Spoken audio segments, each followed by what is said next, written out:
Iminay 38 na lesutuan. Guam is called to order. For the prayer, I would like to invite Senator Shango Matato to lead us, please. Then followed by the national anthem from Marcelo Talegui, the Guam hymn by Senator Chris Dueñas, and the University by Senator Vince Borla. Let's go ahead and bow our heads. Heavenly Father, thank you for the gifts of life that you've given us. Thank you for this August session as we do the work of the people of Guam. Heavenly Father, we might not all agree on many of the items that may come our way on this floor, but one thing is for certain, that we love this island and love you, Lord. Lord, we also ask that you look down on our community, especially as they continue to recover from the storms of this past year. And Lord, keep us focused on the good that is in this building and around us. In your name we pray, amen. Oh, say, can you see by the dawn's early light what so proudly we hailed at the twilight's last gleaming, whose broad stripes and bright stars through the perilous fight? Oh, the ramparts we watched were so gallantly streaming, and the rocket's red glare, the bombs bursting in air, gave proof through the night that our flag was still there. Oh, say, does that star-spangled banner yet wave for the land of the free and the home of the brave?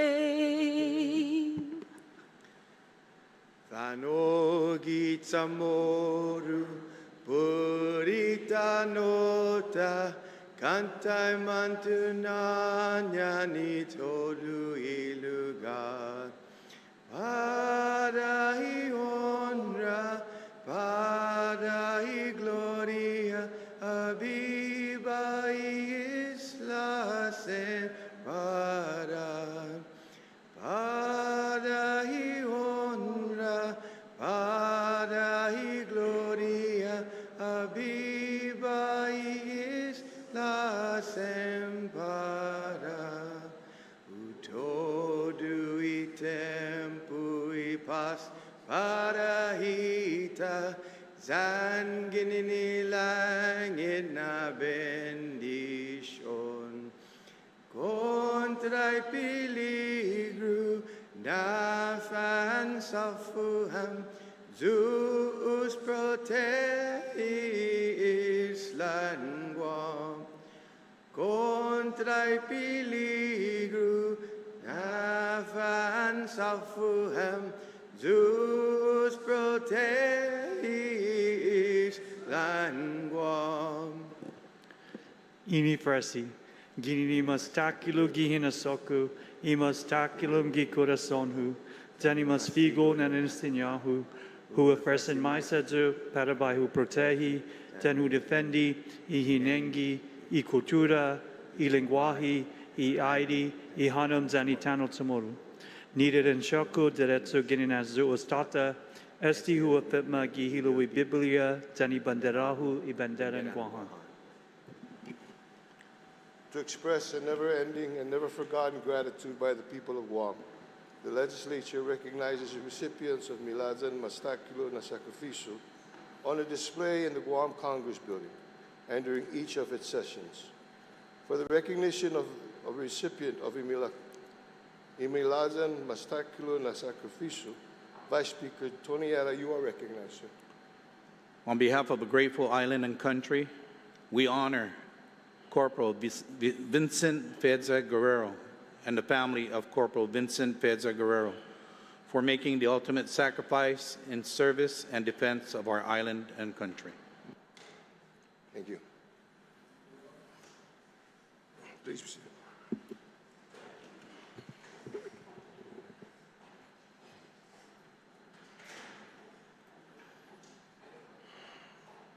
Madam Clerk, please take roll call. Vice Speaker Addo. Senator Barnett. Speaker Blas. Senator Borja. Senator Calvo. Senator Dueñas. Senator Gumatao. Senator Lujan. Senator Muñoz Barnes. Senator Parkinson. Senator Perez. Senator Salas Mazzonani. Senator San Agustin. Senator Taidagui. Senator Terlahi. Mr. Speaker, there is a quorum. Madam Clerk. Majority Leader Senator Lujan, you are recognized, sir. Thank you. Good morning, Mr. Speaker and colleagues. Mr. Speaker, I move to approve the legislative journals dated May 19, July 2, and emergency July 2, 2026, subject to corrections. On the motion to approve the legislative journals dated May 19, July 2, and emergency July 2, 2026, are there any objections? Hearing and seeing no objection, motion carries. Majority Leader Senator Lujan, you recognize, sir. Thank you, Mr. Speaker. Mr. Speaker, there are communications and petitions, and I move that they be appended into today's session journal. On the motion that communications and petitions be appended to today's session journal, are there any objections? Seeing no objections, motion carries. Majority Leader Senator Lujan, you are recognized. Mr. Speaker, there are messages from the Imagahagan Guahan, and I move that they be appended in today's session journal. On the motion that messages from Imagahagan Guahan be appended to today's session journal, are there any objections? Hearing and seeing no objection, motion carries. Majority Leader Senator Lujan, you are recognized. Mr. Speaker, there are reports of standing committees, and I move that they be appended in today's session journal. On the motion that reports of standing committees be appended to today's session journal, are there any objections? Hearing and seeing no objection, motion carries. Majority Leader Senator Lujan, you are recognized. Mr. Speaker, there are no reports of select committees. Thank you. You can proceed. Mr. Speaker, I move that bills introduced, bill numbers 339-38LS through 345-38LS, 1, 9-S, and 1, 10-S, and resolutions introduced, resolutions number 200-38LS through 206-38LS be deemed to have been given its first reading. On the motion, are there any objections? Hearing and seeing no objection, motion carries. Majority Leader Senator Lujan. Thank you, Mr. Speaker. Mr. Speaker, I move to excuse senators not present for today's legislative session. On the motion, are there any objections? Hearing and seeing no objection, motion carries. Majority Leader Senator Lujan, you are still recognized, sir. Thank you, Mr. Speaker. Mr. Speaker, I move that all congratulatory, commendatory, and condolence resolutions introduced today and for the remainder of the legislative session be considered first read and adopted, and to allow Legislative Council to make technical corrections and to add all senators as co-sponsors. On that motion, are there any objections? Hearing and seeing no objection, motion carries.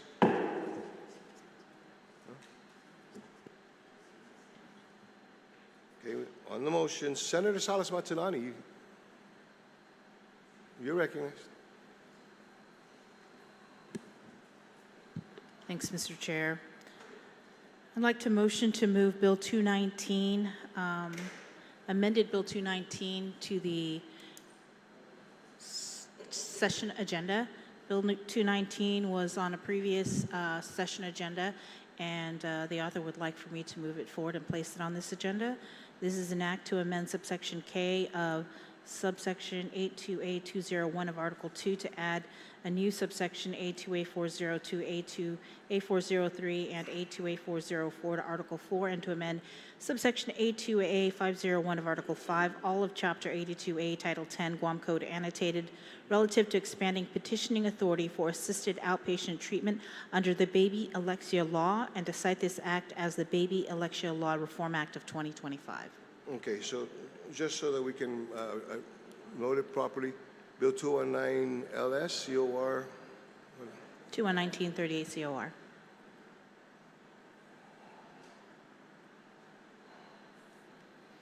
On the motion, are there any objections?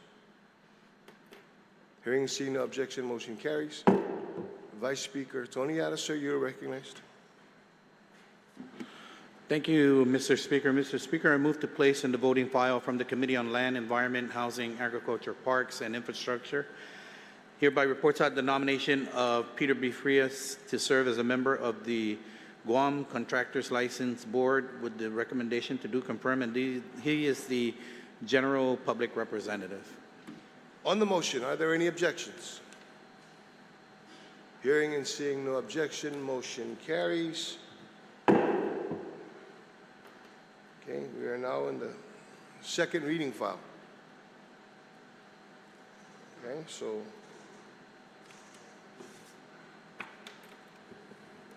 on the first bill, on second reading file, bill number 41-38 COR, Senator San Augustine. Let's take a minute recess. Hang on.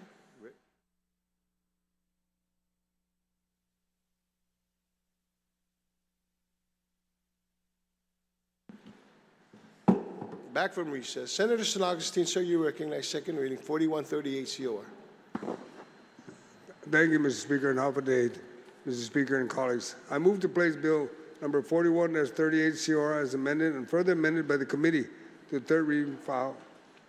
And it is an act to add a new subsection J to section 80105 of the Chapter 80, Title 21, Guam Code annotated relative to the transfer of lots 7100, 7102, 7103, and 7146 in Janum in the municipality of Jigu to the Guam Ancestral Lands Commission, and would like to briefly discuss it.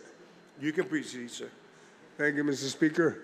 Mr. Speaker, this measure is focused on ensuring that these properties claimed by the estate of John S.N. Taitano and Rosario F. Taitano are placed under the proper authority of the Guam Ancestral Land Commission, so that the Commission may process and dispose of parcels in a manner consistent with its enabling legislation and statutory mandates. Decades ago, this property was transferred into the GALC list in error, and for many years the family has been seeking assistance to properly place the estate under the Guam Ancestral Land Commission, in line with the Attorney General's opinion that required land transfers to occur legislatively. After introduction, this bill was carefully reviewed through the committee process and was amended and further amended following a work session with the Guam Ancestral Land Commission.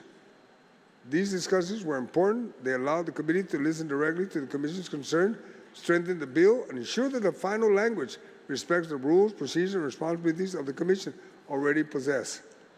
The substantive language of the bill provides that lots 7100, 7102, 7103, 7146 in the vicinity known as Hanum in Jigu shall be transferred from the Government of Guam and deeded to the Guam Ancestral Land Commission within 30 days of the effective date of the Act. It further provides that the Commission shall dispose of the land parcel and lot transfer by this Act pursuant to its enabling legislation and mandates, while preserving all pre-condemnation roads, easements, and boulevard trails as easements for public access and utilities. In short, Bill 4138 recognizes the importance of returning these lands to the process established for ancestral land matters, while also protecting public access and utility easements that remain necessary for the community. The measure does not bypass Commission authority, rather it places matter squarely within the Commission's jurisdiction so that it may proceed according to law. We also discussed concern about the ownership as was brought up in the previous session when we discussed this bill. The GALC has clarified that they will work in tandem with the family to ensure that the proper estates are made whole in the process of the transfer. I want to thank the Guam Ancestral Land Commission for its engagement during the work session and for helping to improve this legislation. I also thank the committee for its work in addressing the concerns raised and refining the bill so that it is stronger, clearer, and more workable. The issues that were discussed were the issues that were brought up during session when there was amendments that were proffered. With that, I respectfully ask my colleagues for their support in Bill 4138 CR as amended and further amended by the committee. Since Masi, Mr. Speaker.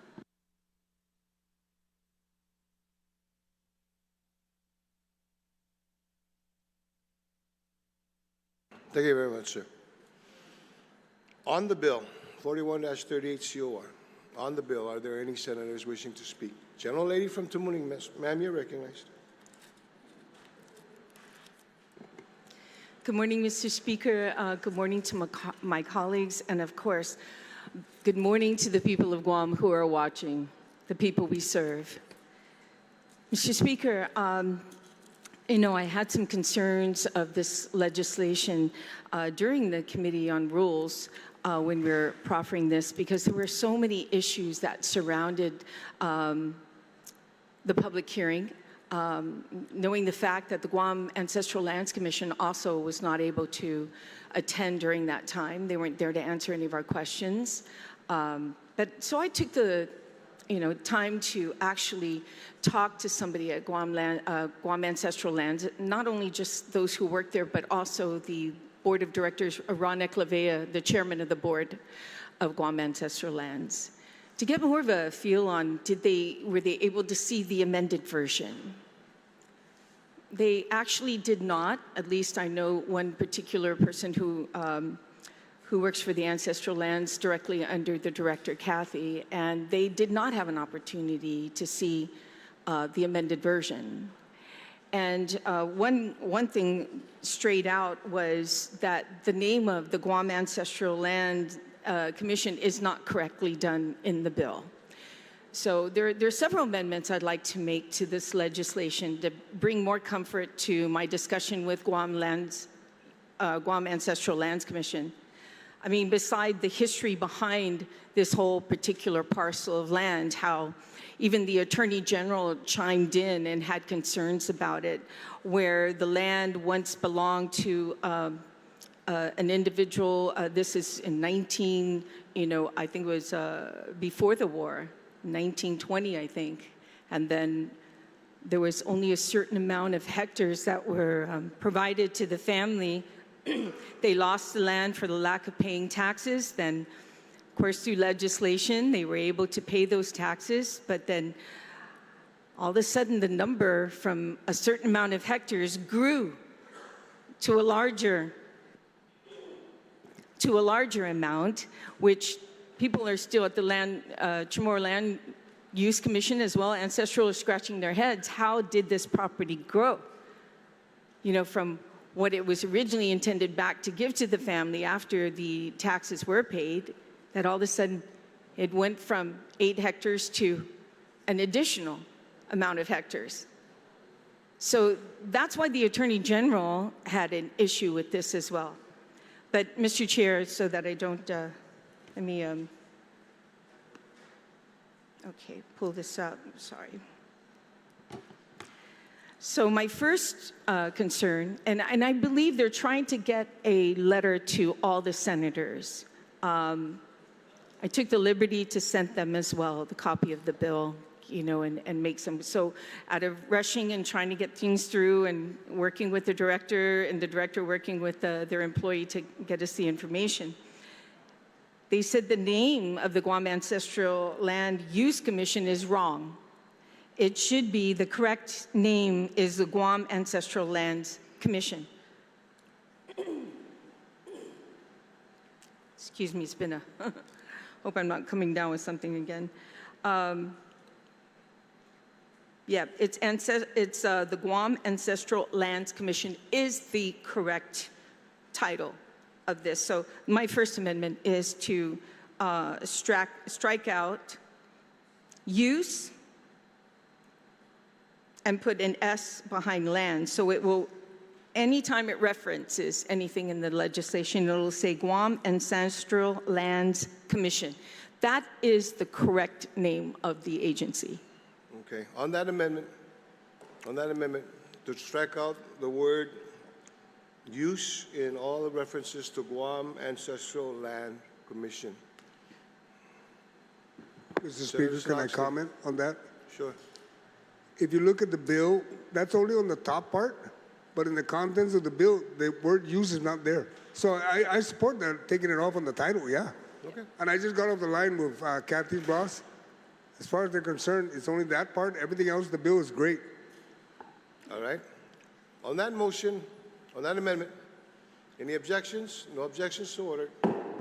Senator Thank you, Tyree? Mr. Chair, and thank you for the author of the legislation to actually reaching out to Lands Commission, because they said they would send an email on some of the other areas. And one of the other areas, there actually was two concerns in the bill, not just that section where it says, you know, taking out use and putting Lands Commission, but the section where it says originally owned by the estate of the John S.N. Taitano and Rosario Taitano.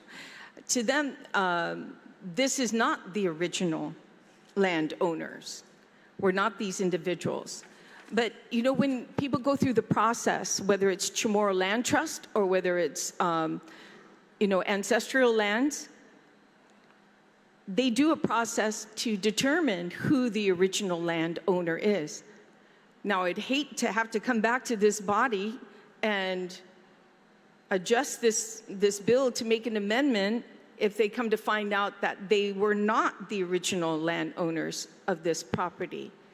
That actually it may be Crown's property, that it was deemed as Crown property at the time. So my second amendment would be to strike out the section from originally owned by the estate of John S. Taitano, Rosario Taitano, and then strike that section out, because during the process later on in the bill, they will, individuals who feel they have the documentation and the proof who the original, okay, we're going to take a short recess from what I gathered. Okay, stand by. Thank you. Short recess, short recess.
Legislature is back from recess. Senator Tyree, you still have the floor, ma'am?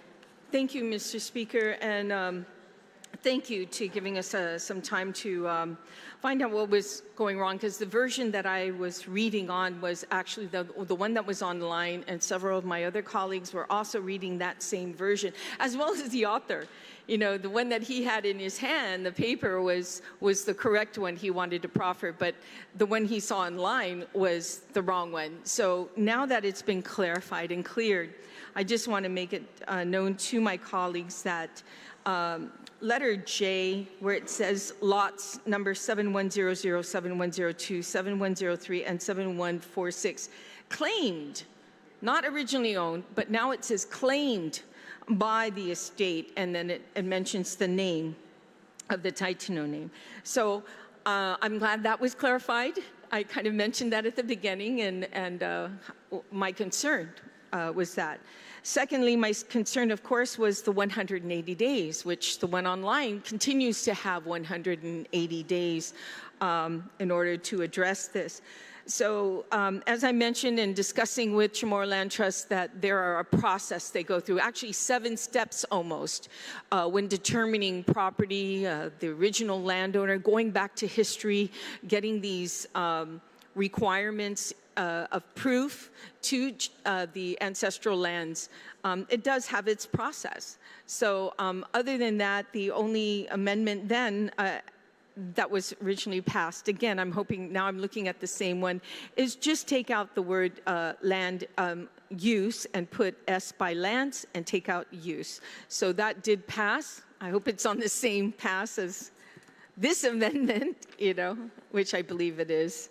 So other than that, I thank you for the opportunity, but I do still have reservations, particularly about this piece of property. You know, there's so much controversy surrounding it, everything from how it mysteriously increased in land, how was the land really Crown's land?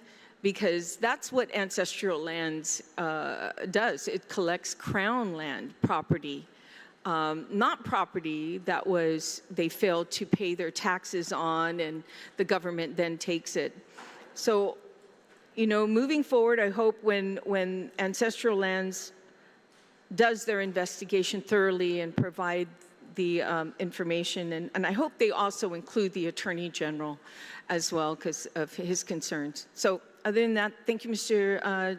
Speaker, for the opportunity to speak on Bill 41-38. Thank you. Thank you.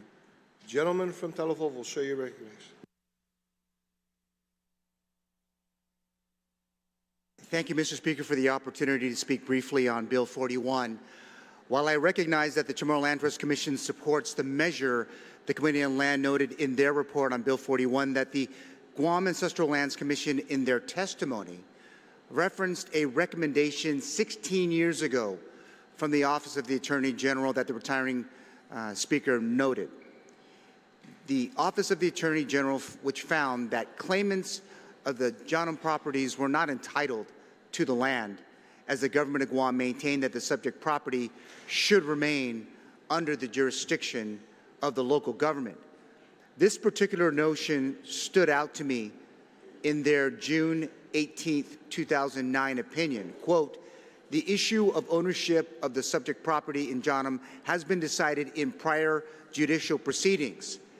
As such, the issue must be closed and cannot be re-litigated before the Ancestral Lands Commission or any other tribunal or authority." Close quote.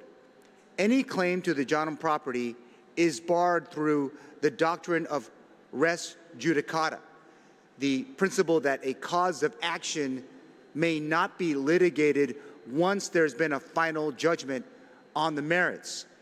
In this case, Mr. Speaker, the Janum matter was settled through at least 4 separate land registration cases before the Superior Court of Guam.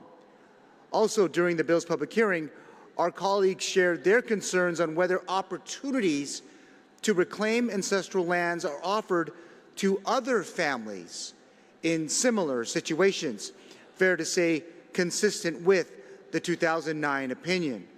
While I am sympathetic, the precedents would be significant. Was there not finality in litigation in the case of the Johnham properties? Do we just continue to litigate? After 16 years, has the public interest changed dramatically in Jigo? I believe, Mr. Speaker, that policies such as Bill 41 must be thoroughly evaluated, noting that there are a number of families across our island that remain uncompensated for land takings.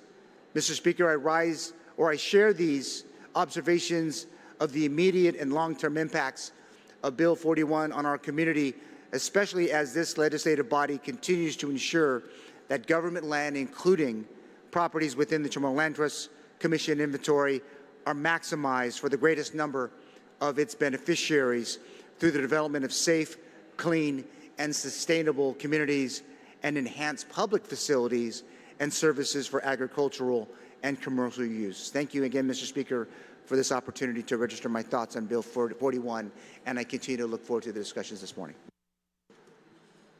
Thank you. On the bill, are there any of the senators wishing to speak on the bill? Gentlelady from Barrigada, ma'am, you're recognized. Thank you, Mr. Speaker, and thank you for the time to correct an amendment based on the version that we were working off on. And basically, I just want to commend the author of the bill to really kind of work with Guam Ancestral Lands to really abide by the processes in place to ensure that the due diligence is done, to ensure the lands that will be transferred are indeed, there's a line of documents that support it. And one of the speakers prior to me, pointed out, and speaking to the Guam Land Commission, they stated that the property actually increased in size. So the property in question was increased, and we don't know the reason why. But in that case, it really points to the need to ensure that the board is able to do the job that it was mandated to do. So the one amendment that I have basically just is a correction to align it with what the documents that have been submitted with the committee report, the original committee report. So in the documentation, 7100, 7102, 7103 are in Hanam, but 7146 is in Anao. And so I just need, I don't know if that's a technical correction or we just need to wait for the amendment to be proffered for that.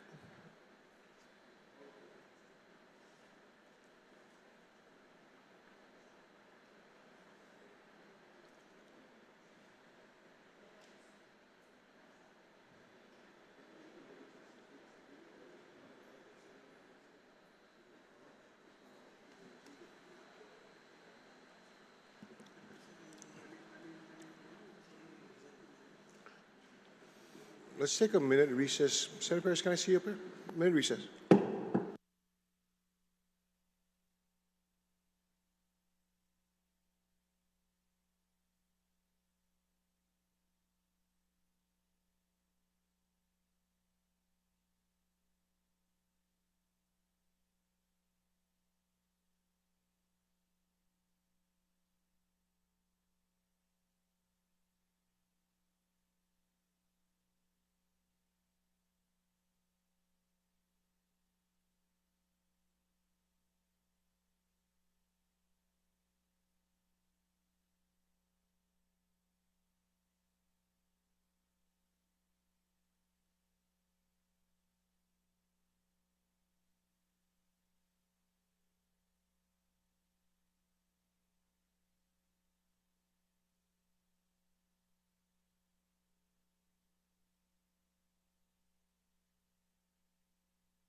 Legislature's back from recess. Senator Parrish, ma'am.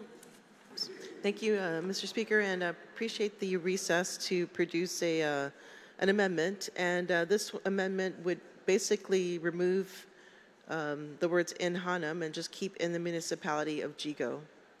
And so in the title, it would remove that, and in the body, it would remove in the vicinity known as Hanam, and also keep in the municipality of Jigo.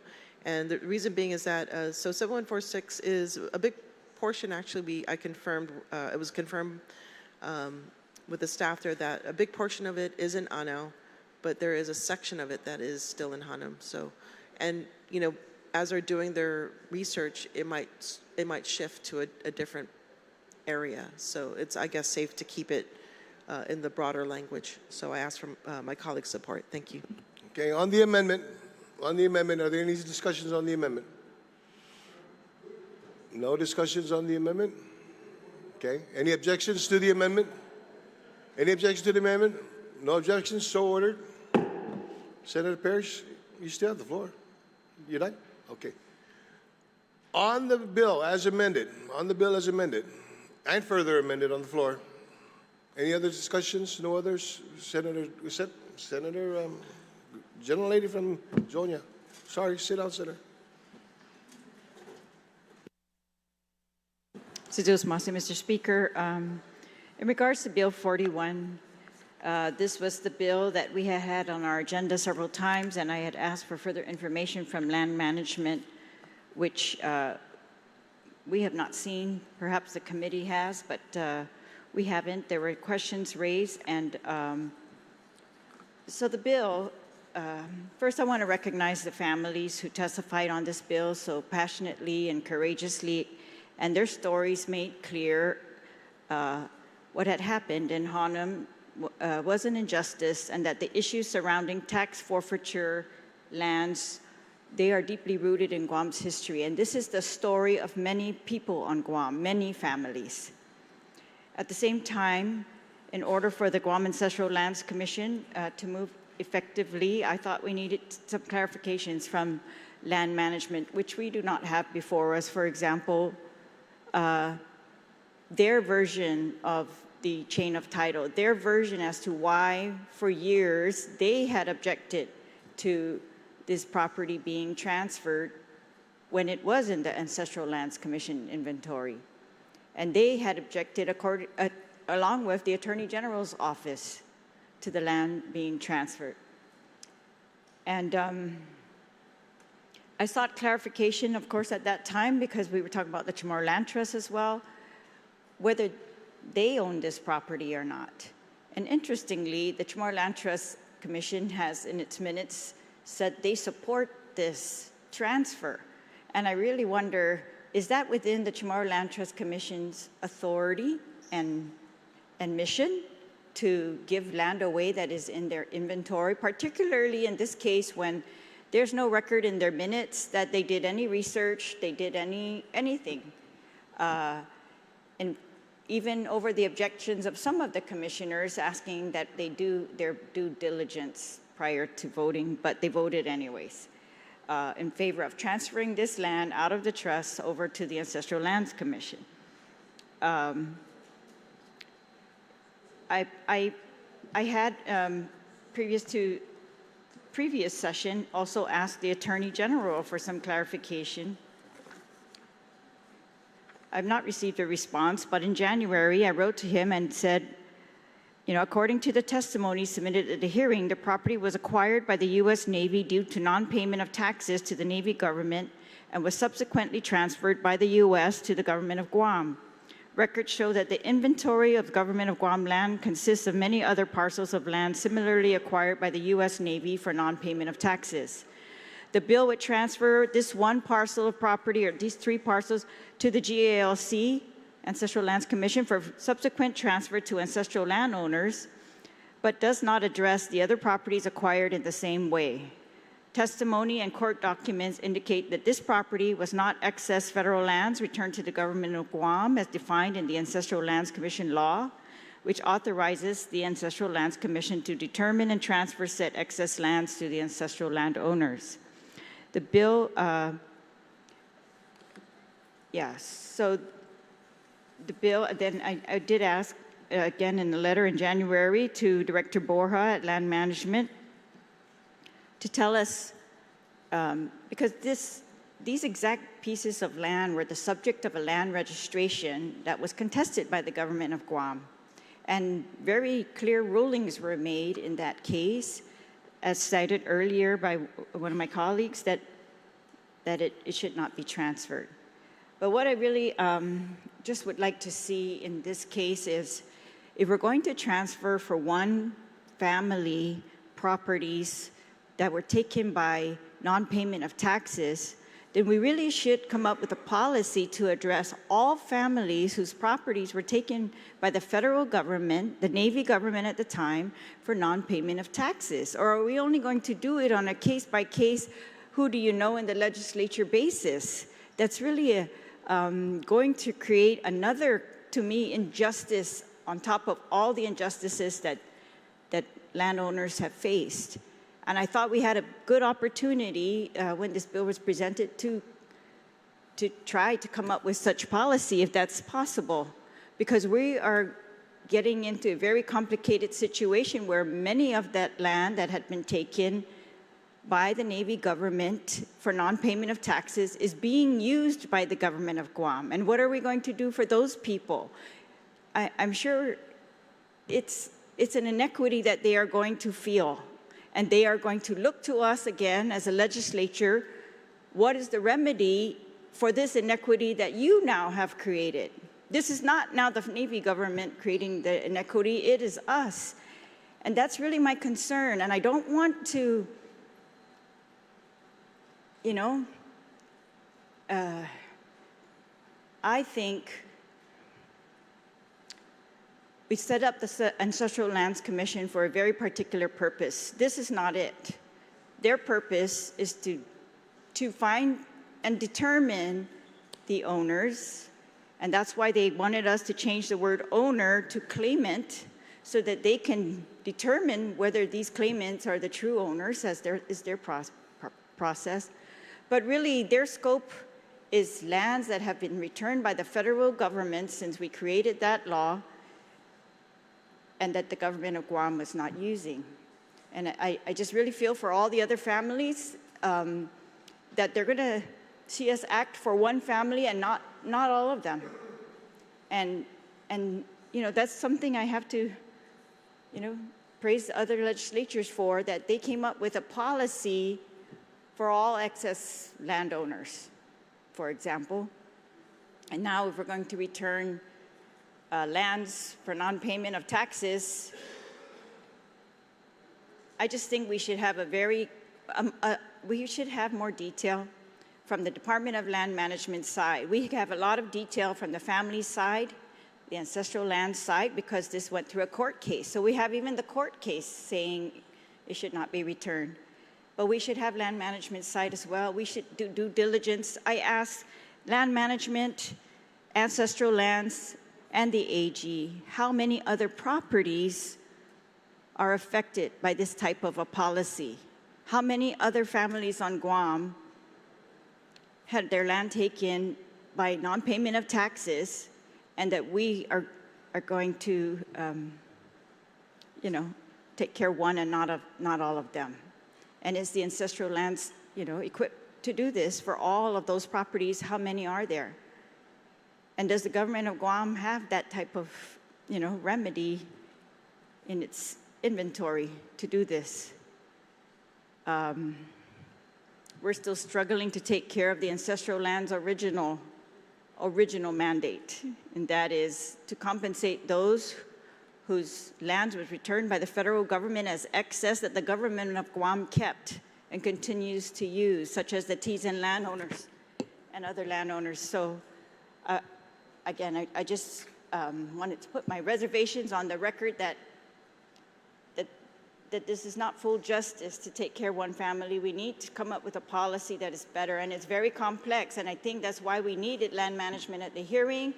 I asked for more documentation since the hearing, and that we should be able to receive those before we act and come up with a policy that we're going to take care of all families, or something that is more just. Mr. Speaker.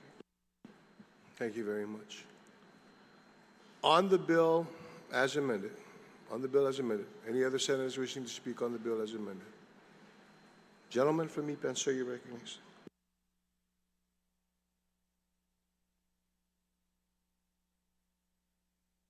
Mr. Speaker, I'm an to do us to the people of Guam.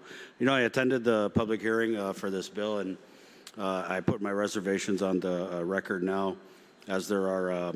I just wanted to read from this Attorney General's filing. This is back during Attorney General Alicia Limtiaco's tenure. And this filing reads, the issue of ownership of the subject property in Hanum has been decided and should be closed, provided that the precise metes and bounds are still to be determined after final survey work is completed. As such, the issue must be closed and cannot be relitigated before the Ancestral Lands Commission or any other tribunal or authority. The government of Guam respects the power and authority of the Ancestral Lands Commission with regard to properties entrusted to its stewardship by the legislature. The government of Guam respectfully submits, however, that the Hanum property is not subject to disbursement to claimants based on the evidence submitted in support of their claim and on the undisputed certified land records that have been presented for the Ancestral Land Commission's review. Accordingly, the government of Guam respectfully requests that the prior decisions with respect to the Hanum property be upheld. Respectfully submitted on this 18th day of June 2009. This filing was also mentioned in the 2025 board meeting. And it really is, you know, unfortunate the history of injustice that our island and our people have been subjected to. You know, whether it's the seizure of land by the feds for non-payment of taxes, or the seizure of lands like my grandmother's land. She's a Cabeza Flores, and the land in Radio Barragata was unjustly taken from our family. And now here in 2026, we don't have a single acre to our name. And it's my understanding that the family has not been able to prove ownership, and there is a claim to this property. And I just worry that, as some retiring speakers have said, it appears that the subject property has grown over the years. So I just worry that by entering into this process, we're somehow going to validate the growth of that property, and that this family who has a claim to this land may actually get back more than they were even claiming to have ownership of. So it's very unfortunate, but I agree with the retiring speaker that we need to be fair. You know, there have been other claims that have been presented to the government of Guam, most notably the claim for the property at Oka Point. We had a family claim to be original landowners of this property, but upon further research, it turned out that they actually sold the property to the government of Guam, and then were trying to get it back. And when the courts didn't move it forward, they turned to the legislature. And so I just worry that we're in these situations where the courts have clearly said no, but the legislature is saying yes. And I think that, you know, we have a history of legislation and issues where this has happened, and usually the outcome is not favorable to the people of Guam, although it may benefit interested parties. So thank you, Mr. Speaker, for the opportunity to speak on the bill. Sidos Masi. Thank you very much, sir. On the bill as amended. On the bill as amended. Any other senators wishing to speak on the bill? No other senators? Senator Silagstein, sir, you can close. Thank you, Mr. Speaker. Simple bill. Give the property to ancestral land. I like the statements by the previous speakers. Maybe interest group. Let me make it very clear, I'm not running for re-election. So if you got an interest, then go after it. I don't. This is a constituent came to me and said, can you help me? Introduce the bill. That's our job. So if anybody wants to claim that, you know, injustice to others, baba na talangamu o opi telephone. Don't opi tauta mangagago judu. So that's what I did on this bill. And with that, I ask my colleagues, Let's give it to ancestral land. And let them figure this out. And that will end this case. And if somebody else has an issue, reach out to the senators. Election is November. Por favor. You guys will be in office in January. Answer to the people of Guam. Don't make the excuse of anything else. Thank you, Mr. Speaker, and I ask my colleagues to support this bill. Okay, so you want to? And move it to third reading. Okay. On the motion to move Bill number 41-38 COR as amended and further amended on the floor to the third reading, are there any objections? Hearing and seeing no objection, motion carries. Next on the docket, Bill number 132-38 COR. Senator Sabina Perez, ma'am, you're recognized. Yes. Thank you, Mr. Speaker. I move to place Bill 132-38 at the bottom of the file. On that motion to place Bill 132-38 COR to the bottom of the second reading file, are there any objections? Hearing and seeing no objection, motion carries. Next bill is Bill 225-38 COR. Senator Gumatauta, sir, you're recognized.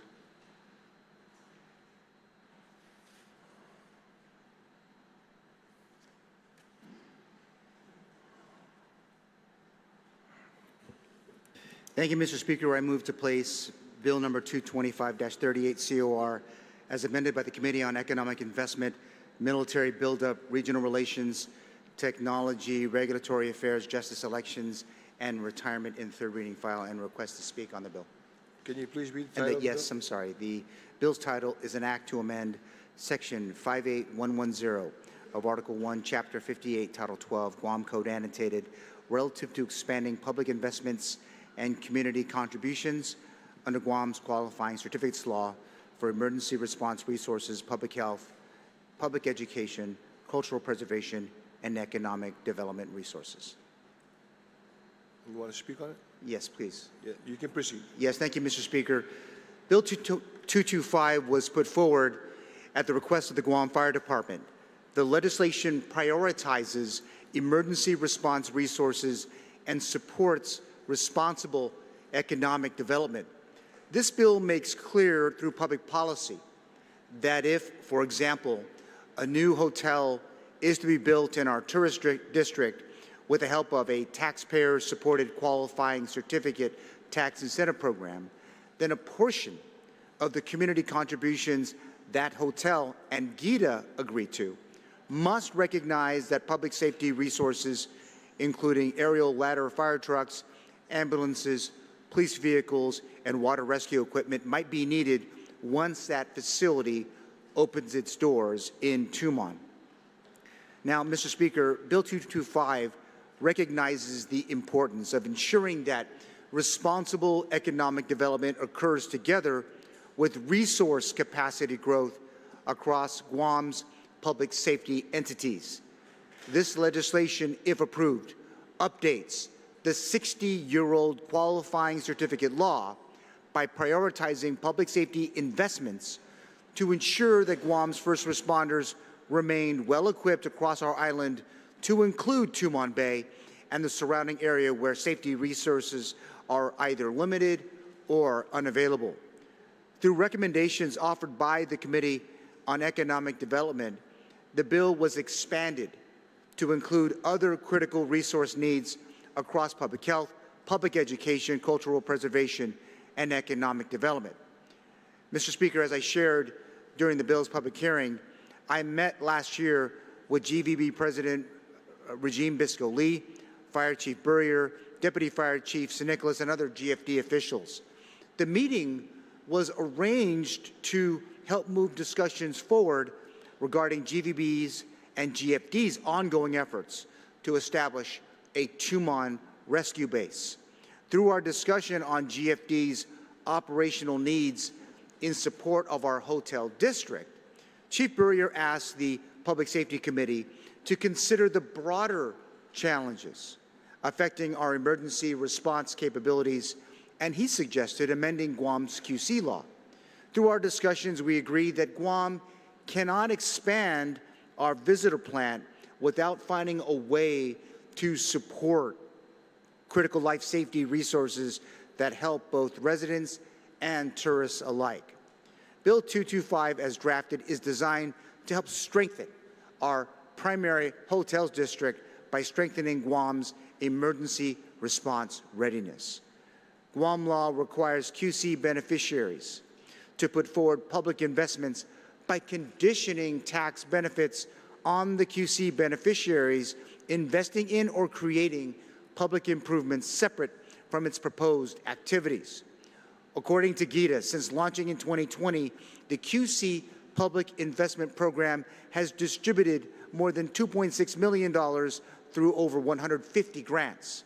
Most recently, GITA awarded $316,857.94 in grant funding to 17 local community organizations and public agencies, including but not limited to the Northern Guam Soil and Water Conservation District, which received $24,914.06. GMHA's Intensive Care Unit received $17,980. Guam Skate Network, Inc. received $24,980. The Amphibious Aquatic Swim Team received $15,650. Public Health's Division on Homelessness Assistance and Poverty Prevention received $10,000. Inspire Marianas, Inc. received $25,000. The Guam Women's Chamber of Commerce received $24,391.88. Oceanic Ascent Education, Inc., also known as Guahan Sustainable Culture, received $21,992. Fam Farms received $25,000. Mr. Speaker, prior to the 2026 distribution of funds by GITA, between 2020 and 2025, GFD received $50,000, or approximately just 2% of $2.4 million in QC grant funding for the same period. Moving forward, Bill 225 ensures that GITA policies governing the distribution of required public investments recognize the importance of prioritizing a portion of these resources for specific purposes in law. To be clear, Bill 225 does not tell GITA how much to distribute to government and non-government organizations. Instead, it clarifies that GITA must set aside a portion of this resource to support public safety, healthcare, and economic development. Bill 225 does not define the term portion, thus reserving discretionary authority for GITA. This legislation, Mr. Speaker, ensures that public investments authorized by GITA are designed to complement and not substitute for federal grants or appropriations by this Guam legislature. If approved, Bill 225 prioritizes the immediate and long-term equipment needs of our public safety agencies. It tells potential investors that Guam understands the importance of having critical response equipment available in the event an emergency occurs anywhere in Guam, including at their hotel, shopping center, or medical facility. Bill 225 recognizes that economic growth must happen together with resource expansion across our public safety organizations. I want to thank GFD for working with me to develop Bill 225, and I appreciate the support of Chairwoman Taitagui and her Economic Development Committee in moving this measure forward. And again, thank you, Mr. Speaker, for the time, and I ask my colleagues for their support on this important public safety issue.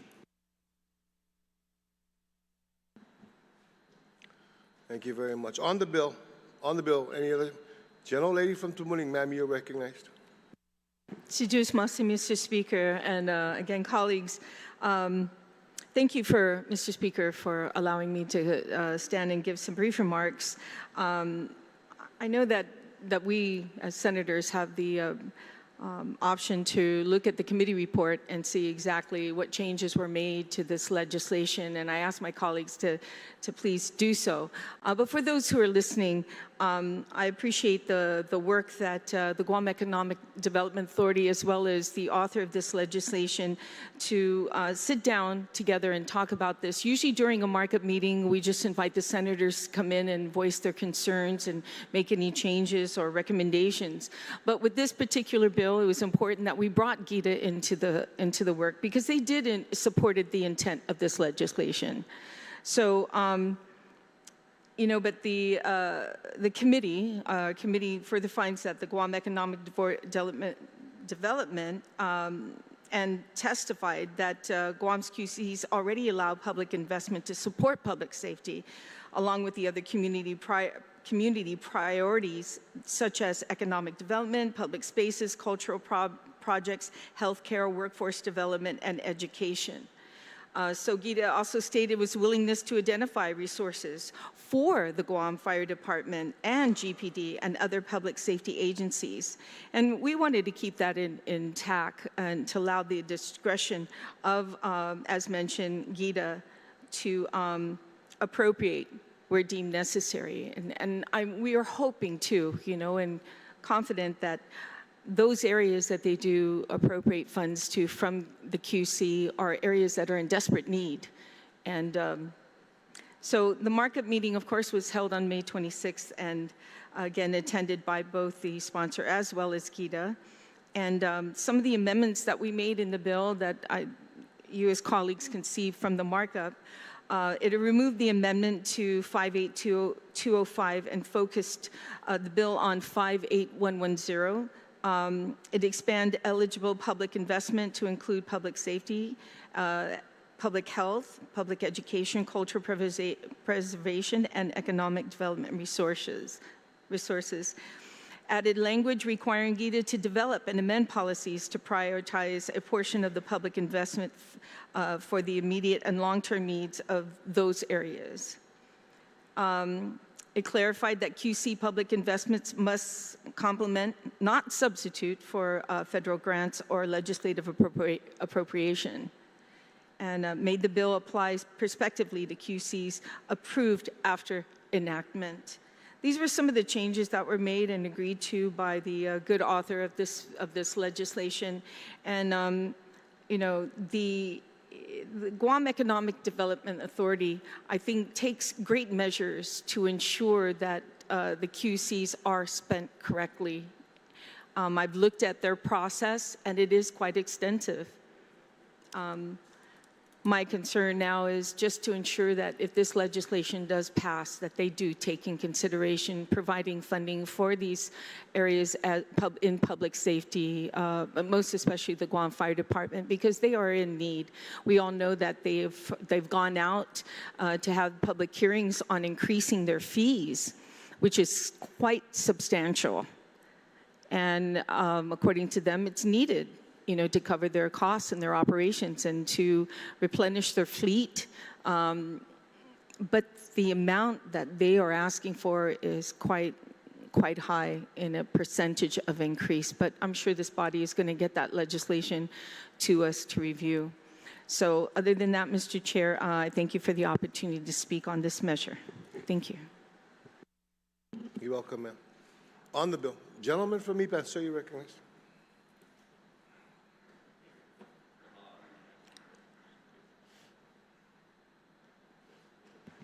Mr. Speaker, for the opportunity to rise and speak on the bill, which in the findings and intent reads that according to GFD's fiscal year 26 budget requests, the department had only 7 out of its 15 fire trucks operational as of April 2025. 2 of the 7 fire trucks are 2024 models, and the remaining 5 are older models from 2011, 2006, 2005, 2000, respectfully. You know, and I agree with I note the points of the retiring speaker, as GFD has proposed many fee increases, and the reason why they're proposing these fee increases is to meet their operational needs. And so for me, this all goes back to the business privilege tax rollback. As you know, Mr. Speaker, the Guam Fire Department was given pretty much a status quo budget. They were given a status quo budget very similar to our other public safety agencies. So I just find it interesting that while GFD is attempting to increase its fees and charges to recoup operational costs, the legislature's majority is funding them at a status quo level. In fact, they're doing that for all the public safety agencies. And if it weren't for the governor's bill that was sent down, they would have also underfunded the cycles for the police, fire, and Department of Corrections. So I just want to state for the record that I think because of these conditions that exist due to the business privilege tax rollback, we're now looking for all of these creative ways to fill the gaps in funding, the gaps in services, the gaps in equipment, for example, by allowing these qualifying certificate community donations to go towards what we're discussing in this bill. And I'd also think it's a little noteworthy that when the author read off the list of who has been receiving awards, it's almost a who's who of who's connected to you-know-who. So I just wanted to put those thoughts on the record, Mr. Chair. Again, I think that the people of Guam are demanding improvements to public services, to include improvements to public safety, not status quo. And this, again, is what happens when we underfund and undercut our public safety agencies, is we're then left scrambling to find ways to, get $20,000 here, $20,000 there. Low, these public safety agencies, specifically in the case of GFD, are looking for ways to increase the cost of the services to the people of Guam. And that is primarily because we gave a 1%, $80 million tax break to the biggest of the biggest businesses, and now we're telling Tenona and Tunpete they're going to have to pay more for an ambulance ride. They're going to have to pay more for this and for that. And so I think this conversation will not be complete, Mr. Speaker, without putting those thoughts on the record. Sidus Masi. Thank you. Gentleman from Tumuning, sir, you recognize. Sidus Masi, Mr. Speaker, and I certainly rise in full support of Bill 225, and I thank the author and, of course, the committee for working on it as well. I anticipated this dialogue and discourse, so I wanted to also rise and make a statement that during the budget cycle, Mr. Chair, Mr. Speaker, the job of the legislature, as well as working in concert with the executive branch, is to fund the fixed costs associated with the operations of our government. And we know those fixed costs to be manpower, staffing, as well as operational costs for the fiscal year. Mr. Speaker, even in the best of times, capital outlay and capital purchases are normally done either through a financing arrangement or done in other ways, such as federal grants and also opportunities like the author has put forward.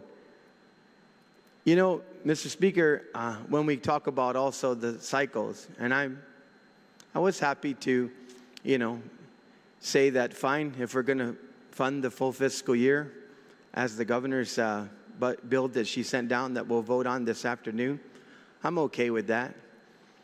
But we know, once again, as we look at the lapses that occur within the agencies, to include public safety agencies, a lot of times is because of the recruitment cycles.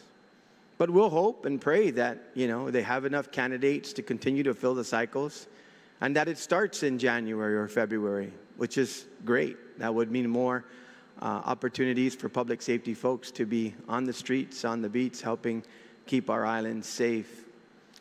But Mr. Speaker, this will be a perennial discussion and a perennial argument going forward, regardless of who's in the executive branch of government and who's in the legislature. But I hope, along with these arguments, that those that try to claim that capital outlay and large purchases that are typically not part of a budget, that they do the work also, Mr. Speaker. They do the work to be honest with the people in terms of it's not just a 0.5 or a 1% BPT that right now the economy is and the resources of this government are performing well to the tune of $88 million in excess revenues.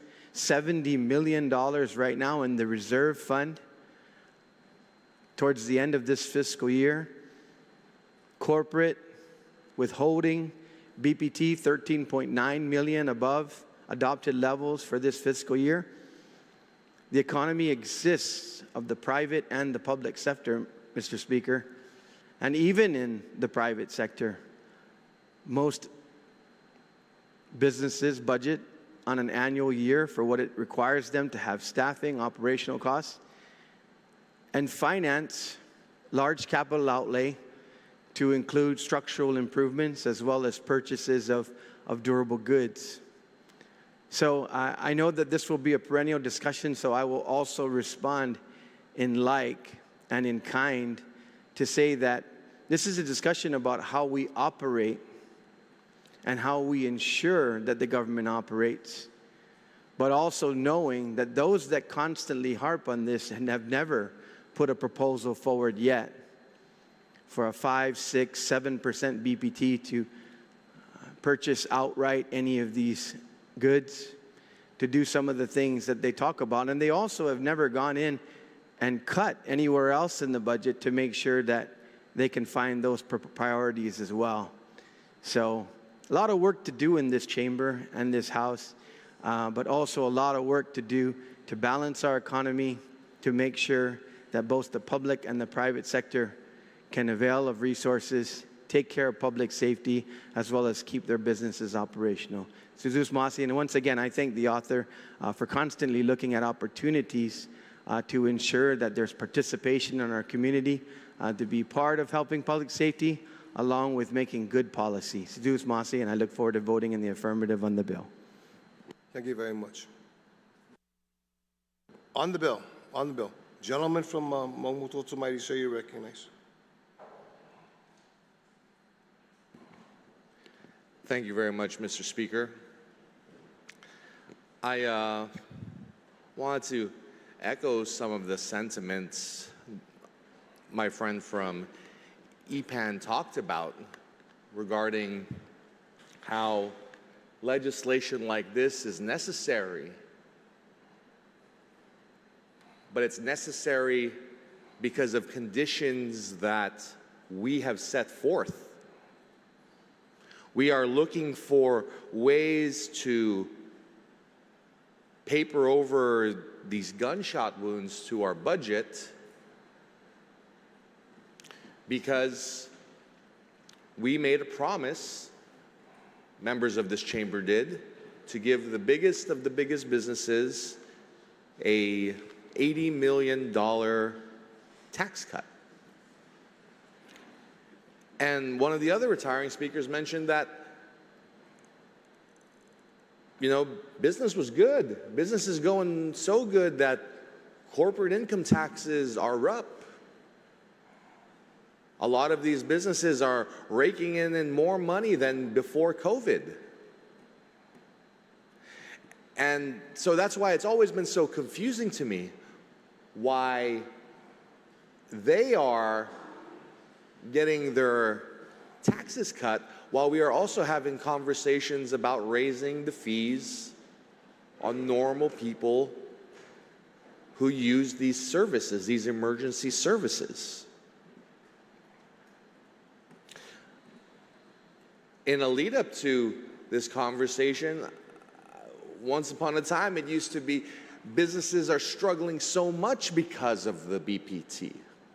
You know, we've heard the rhetoric that 5% of zero is zero, with the implication being that if we left it the way it is, it was going to cause all of our government revenue to fall to zero, which is just the most sky is falling rhetoric out there.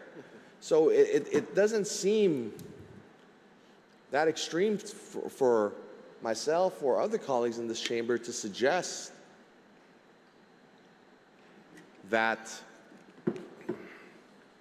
it's not a good idea to be doing these cuts because it leads us to legislation like this. The biggest of the biggest businesses just got a massive tax cut, And now they're able to avail themselves of qualifying certificates by stepping into the void we are creating ourselves in the legislature. More tax cuts. That's the answer? More tax cuts through qualifying certificates? And so, you know, if we want to prioritize public safety, then God bless us. Let's prioritize public safety. But I feel that we're really just reorganizing our way of life here into a way that favors the haves and have-nots. Something like 50% of all consumer spending is had by like the top 10%. That's just an insane number to me. And it's showing that business can be very, very, very good for some people, while everyone I'm talking to is having trouble putting food on the table, is struggling with the price of gas, struggling with the price of electricity, suffering with schools that aren't ready on time. And you're telling me we can't solve some of these problems with $80 million more? That we have to continue to give qualifying certificates just to be able to maintain the basics that we were maintaining before? There's something broken about that. We should do a lot of the hard work, as one of the other retiring speakers suggests. And, you know, maybe in the future majority we can. But right now we are at the mercy of the current majority. And I am watching in real time as they are trying to fit themselves, these square pegs, into a round hole. They all acknowledge with legislation like this that there are problems that their tax scheme is causing. There are members of this legislature in the majority right now who have to twist themselves into pretzels, justifying how their agencies, their oversights are being cut to pay for somebody else's promises. People elected us to do a good job here. And one of the things we need to come to terms with is the American system of financing their government. They rack up debt and they try to inflate their way out of it. That's the reality of what the United States does. They are a debt-fueled society. And that means every year we are going to see inflation. We are going to see the cost of everything go up. And we have to do our part to keep up with that. I don't want the size of government to continually grow. But by the nature of how inflation works, if we aren't maintaining with inflation, at the very least, if we aren't growing past that, we're not actually solving problems, we're just maintaining the status quo. And I take some of my colleagues' complaints and some of the complaints of the people out there that, oh, once upon a time, you know, budgets were much smaller. They were in the hundreds of millions. Now they've ballooned up to the billions. And that's true everywhere. Once upon a time, the American government's national debt was $20 million. $20 million. And they thought that was an atrocious amount. But here we are, now we're at $20, $30 trillion in debt, or whatever ridiculous number it is right now. But that does not mean it doesn't affect Guam. That national debt is putting pressures on our cost for everything. And so if we are maintaining a status quo budget and using the excess to pay for tax cut for the rich, instead of keeping up with the inflation that we know is happening with the bloating of governments everywhere, we are putting ourselves in a position of not being able to keep up. We've heard concerns about not having a reservoir in case of an emergency, in case of the next challenge that comes about us. The challenges are happening now. We're seeing this with things like public safety, trying to find funding through using whatever mechanism they can, because we cut our revenues. We cut our future revenues. And so I thank my colleague from EPAN for his comments, because, you know, it really got me thinking about my comments as well, and I wanted to get them on the record as well. So with that, Mr. Speaker, I yield the rest of my time. Thank you. Thank you. So, for or against the bill?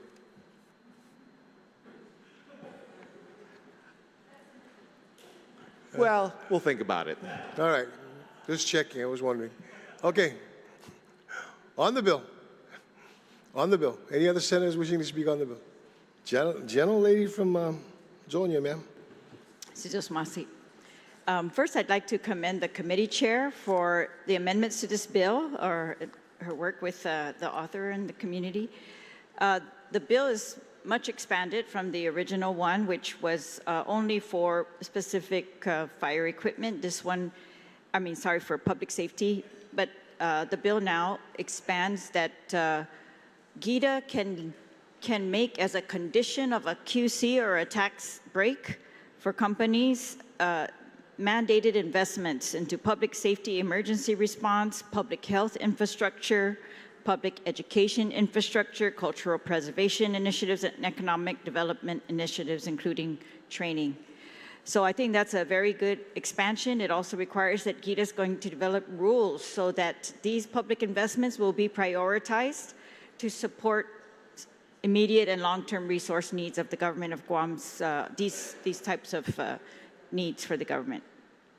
So that's good, especially for this is an ongoing program. It's already in existence, and we now want to expand it to these government infrastructure. When you read the law, it says that in its recommendation of specific tax benefits, the authority shall consider the following as possible terms and conditions, and includes conditioning the tax benefits on the beneficiaries investing in or creating public improvements, and then this whole list. But it seems like what GITA's been doing is creating it as a condition that they're going to donate certain amounts of money, and then GITA takes the money and decides which grants it's going to give out, and that's the list that the author of the bill read earlier. But I like that this now prioritizes that these are the infrastructure needs of the government and that they are going to be funded by these tax breaks, because the only way for the government to fund these investments would be through taxes. So I think it makes sense in giving tax breaks that we get in turn in-kind, contribution for the things that we are giving up by giving those tax breaks. In particular to the Guam Fire Department's request, I join in with my colleagues' concerns that the fire department is out there right now with pending rules and regs to increase fees, because they think they need to increase fees in order to have enough money to perform the services like ambulances, like EMTs, emergency response, that are critical. And I think that's not how it should be, that we can't provide the absolute critical services that taxpayers are paying for without looking for contributions. The fire department very clearly says they have a gap, that aerial ladder trucks for high-rise rescues, and they cite the increasing development on Guam. They say over the past 15 years, Guam has experienced a dramatic increase in multi-story construction, especially within the tourism corridor, witnessing accelerated growth in technology-based industries such as data centers, solar farms, and other critical infrastructure projects. These facilities introduce new and complex hazards, electrical, structural, environmental, and operational, that significantly increase risk to the public, to our visitors, and to the firefighters who respond to these emergencies. So my immediate thought during this hearing, and I asked them, why isn't this part of the the approval process for these developments that they can't be built unless we have emergency response capable to respond to the emergencies that they create. And it should be, I think it was one of the people from GITA who said off the record that in Hawaii, for example, they have this as like when multi-story or tall building fee that they have in place so that, you know, they can take care of the risk in the high rises. Or can we address this as part of the building permits, that they have to have extra equipment or extra security measures in these places where our current fire department is unable or very limited to reach currently?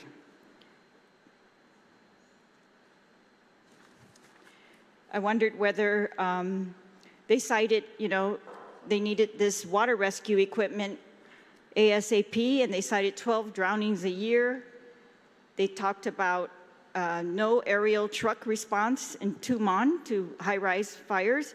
They have a 5 to 10 minute response time for a fire truck in Tumon.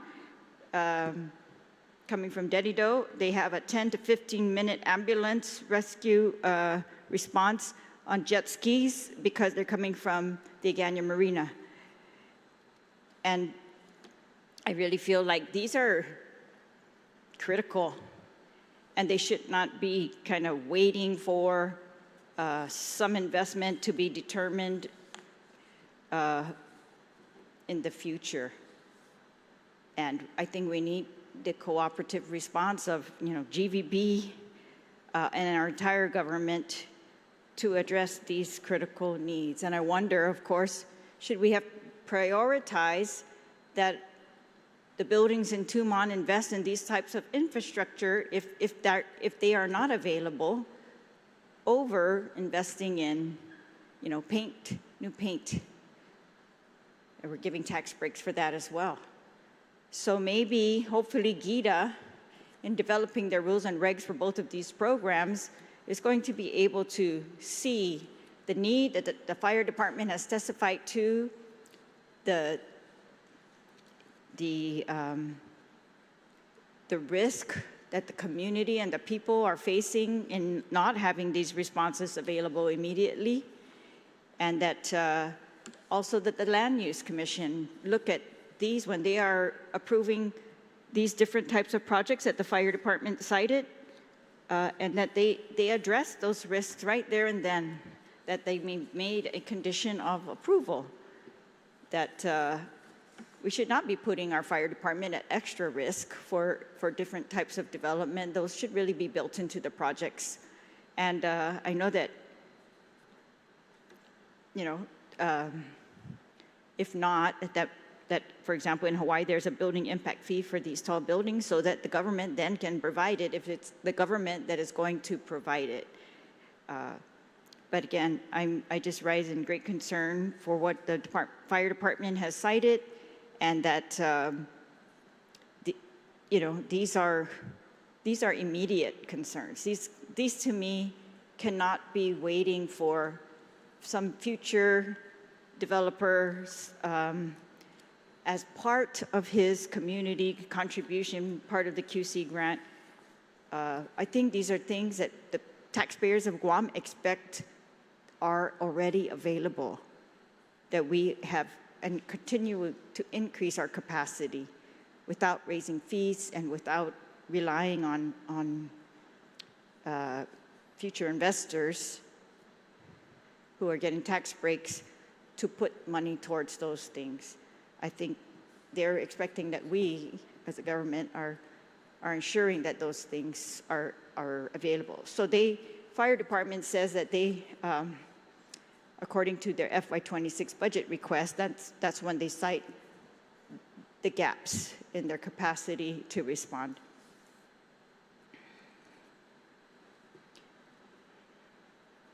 And so I just wanted to put those concerns on the record, and I do hope that, you know, in light of this testimony, that the other agencies are going to also respond appropriately to ensure that our first and foremost, that the people are safe and that we can expand our economy while ensuring people are safe while doing that. Sizos Masi, Mr. Speaker.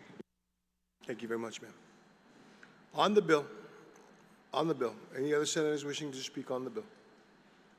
No other senators wishing to speak on the bill? Senator Guam, you can get in closer.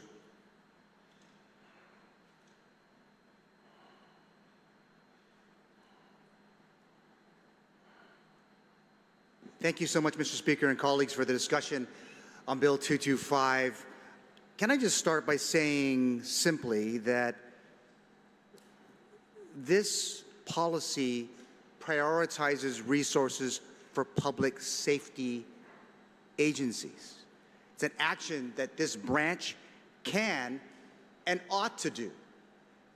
And as I mentioned in the open, that we're just trying to modernize a 60-year-old policy. Mr. Speaker, with more than 22,000 calls for service in 2025 requiring a GFD unit, Bill 225 could not come at a more appropriate time. As of their FY 2027 budget request, GFD reported 9 of 15 trucks in service, with the remainder aging or requiring maintenance. Only 7 of their ambulances were in service, while close to 10 remain out of service pending repair. Of 6 rescue vehicles, 4 were in service, including 2005, 2010, and 2011 models. Of the 2 hazmat vehicles, one 2010 model remains in service, while a 1992 unit remains more than 30 years old, is out of service but still counted in inventory. Resources are needed at GFD, and through Bill 225, this legislature can firmly establish public policy that prioritizes the next 10,000, 25,000, or other amount from the QC Public Investments Program in support of GFD and our other public safety agencies. If I can just take it a step further, Mr. Speaker, right now there are folks that are trying to expand in renewable energy, solar farms that come with, guess what, batteries. And this QC program could help in the training for our firefighters who will be seeing a battery fire for the first time. There's some thought that even if you try to extinguish it, you can throw it in the ocean. That thing will continue to burn, and it'll take time for it to finally extinguish. And our firefighters need to use opportunities like this to be able to give them resources to fight a fire that they may have never seen before in their expansive history. So this is a good thing for our firefighters and for all of our public safety agencies. In closing, Mr. Speaker, I'd like to read into the record testimony offered by our public safety community in support of Bill 225. Fire Chief Burrier testified that, quote, Guam's economic development cannot outpace its public safety capacity. He added, tourism is Guam's economic engine. Visitor confidence depends on the island's ability to respond rapidly and effectively to emergencies. High-rise hotels, dense pedestrian activity, and coastal environments create unique risks that require specialized capabilities. Investing in emergency response resources is not merely a cost, it is a safeguard for Guam's economic future, close quote. Our Homeland Security Advisor and Acting Civil Defense Administrator, Esther Agagi, likewise urged favorable consideration, testifying, quote, GFD has identified the need. The Office of Civil Defense recognizes the strategic value. The community deserves protection that matches the scale of development that we are inviting to our shores, close quote.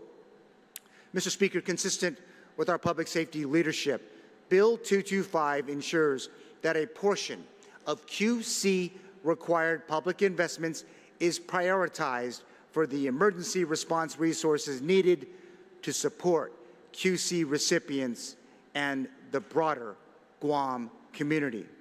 It's for these reasons, Mr. Speaker, I thank my colleagues for their comments, and I ask to place Bill 225 as amended by the Committee on Economic Investment, Military Buildup, regional relations, technology, regulatory affairs, justice, elections, and retirement to the voting file. And again, thank you, Mr. Speaker and colleagues, for your time. Thank you.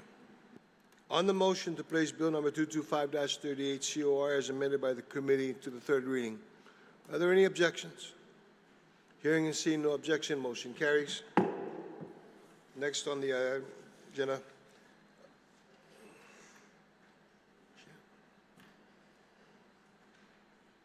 Let's take a 1-minute recess, please.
Legislature is back from recess. Next on the agenda, Bill number 244-38 COR. Senator Parrish, you're recognized. Thank you, Mr. Speaker. I move to just set this aside for now. I need to work on it, amendments on it. On the motion to set Bill 244-38 COR as amended, I'm going to set it aside. Any objections? No objections, so ordered. Next on the agenda, Bill number 260-38 COR. Senator Borja, you're recognized. Thank you, Mr. Speaker. Mr. Speaker, I move to place Bill number 260-38 as amended, an act to amend subsection 7120.3 of Chapter 7, Title 16, Guam Code Annotated, relative to expanding eligibility for special Gold Star license plates to include siblings and children of deceased members of the United States Armed Forces to the third reading file, and I would like to speak on the bill. You can proceed, sir. Thank you, Mr. Speaker. Mr. Speaker, colleagues, good morning. First, thank you to the families who came to the public hearing and spoke about their loved ones, Ms. Dorothy and Anthony Lokela, Adriana and Jane Petrie, Lisa Pokaigui, Abraham Mora, and every Gold Star family member who supported this effort. Their message was simple. Every service member's sacrifice doesn't end with that life. It's carried by the family every day after. I come to this, Mr. Speaker, as a senator and as a veteran. When we lose one of our own, that loss doesn't stay with the military. It comes home to a mother, a father, a spouse, a child, a brother, a sister, and to this whole island. Sergeant Josh Lukela served alongside me during a combat tour in Iraq. Josh died in 2010 from wounds sustained in Afghanistan. His mother, Ms. Dorothy Lukela, brought this issue to us because she saw a gap in our law. Our fallen have children, and those that carry, and these children carry their legacy too. And that's what this bill does too, Mr. Speaker. It expands eligibility for Guam's special Gold Star license plate to the children and siblings of our fallen. I want to thank the committee chair, Senator Talatagui, for amendments that widen that eligibility. Siblings, including half and step siblings and children, including biological, adopted, and stepchildren. That is a better reflection of how families actually work, especially on our island. In statute, this is a license plate. To these families, it's a way to say my father served, my sister served, and I'm still carrying their name. As veterans, we say we never leave anyone behind. That too holds off the battlefield too. We can't honor the fallen and overlook the families who live with the loss for the rest of their lives. And with that, Mr. Speaker, I ask for my colleagues for the support of Bill number 60-38 as amended. Thank you, Mr. Speaker. Thank you very much, sir. On the bill, any other senators wishing to speak on the bill? No other senators wishing to speak on the bill? Gentlelady from Tamuning, ma'am, you're recognized. Mr. Mr. Speaker and colleagues, and I stand in full support of this measure and thank the author for pushing it forward and agreeing to include some of the language that we added in to include step siblings as well, and to have the siblings also be incorporated. I think, Mr. Chair, it addresses a gap, in current law by extending this special Gold Star license plate eligibility to children and siblings of deceased service members. The amendment clarify eligibility for biological, adopted, and stepchildren, as well as biologically half and step siblings. And during the public hearing too, DRT supported the measure. There were many families that were there. There were families there that would testify that their children and siblings experienced a lasting impact from the loss of their loved ones and should be recognized as well through the special Gold Star license plate. Testimony also requested that siblings include, half and half siblings that we incorporated into the legislation, the amended version, be included as eligible recipients. The Office of Veterans Affairs, Veterans Affairs Director Joe Sinoxley expressed his support for the bill as well and stated that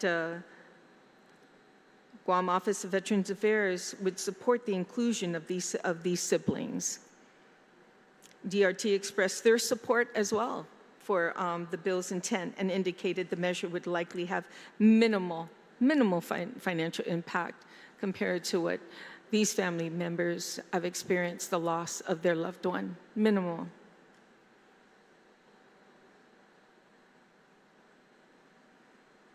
So that being said, Mr. Chair, I thank the author for creating this legislation and not forgetting those individuals, bringing it to the forefront. And I ask my colleagues to do the same in supporting this measure and the importance behind it, that we don't leave any family member out who has lost a loved one by giving their life for our freedom.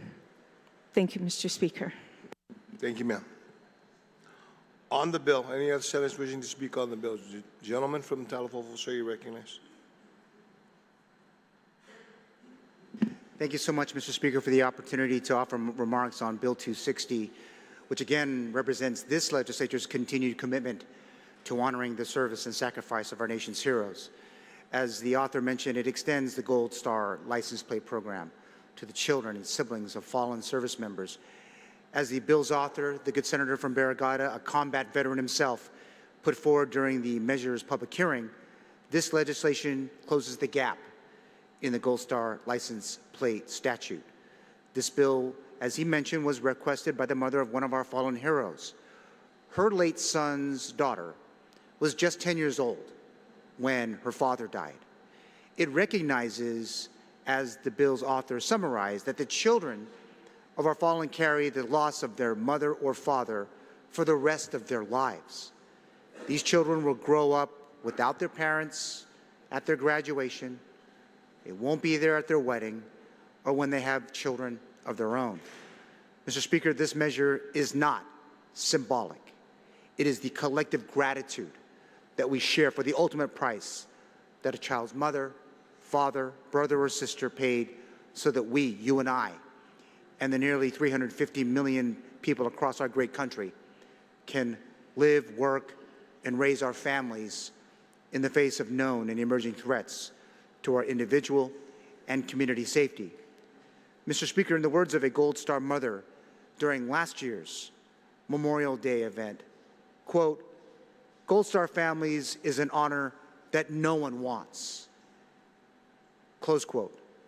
I can only surmise that the same sentiments could be said about Gold Star license plates as well. No one asks for this recognition. Again, Mr. Speaker, I just want to say that a special license plate won't bring back our fallen service members. It will not erase the pain that their families will endure for the rest of their lives. It will not stop the tears that fall from their eyes. It will not make broken lives whole again. But I pray, Mr. Speaker, that the measure and the other ways that are put forward to support Gold Star families, the children, siblings, and parents of our nation's fallen heroes will help bring them closer to a place of peace. Thank you, Mr. Speaker. Thank you very much. On the bill, Gentlelady from Barragata, ma'am, you're recognized. Mr. Speaker. I rise today in strong support of Bill number 260-38 as amended, a measure that I am proud to co-sponsor. This legislation addresses an important gap in our current recognition of Gold Star families by expanding eligibility for special Gold Star license plates to include the children and siblings of deceased members of the United States Armed Forces. Mr. Speaker, for me, this is what makes the legislation so important. A Gold Star family does not stop being a Gold Star family simply because the relationship is a child or a sibling. The loss remains, the sacrifice remains, and the memory remains. For the children of fallen service members, losing a parent through family military service is a loss that can shape an entire life. They deserve the opportunity to publicly honor the parent and to carry a symbol of that sacrifice with them. The same is true for siblings. They're often the people who grew up alongside the fallen service members, shared memories with them, and continue to tell their story long after they are gone. Testimony before committee describes siblings as the keepers of the loved ones, stories and witnesses to their bravery.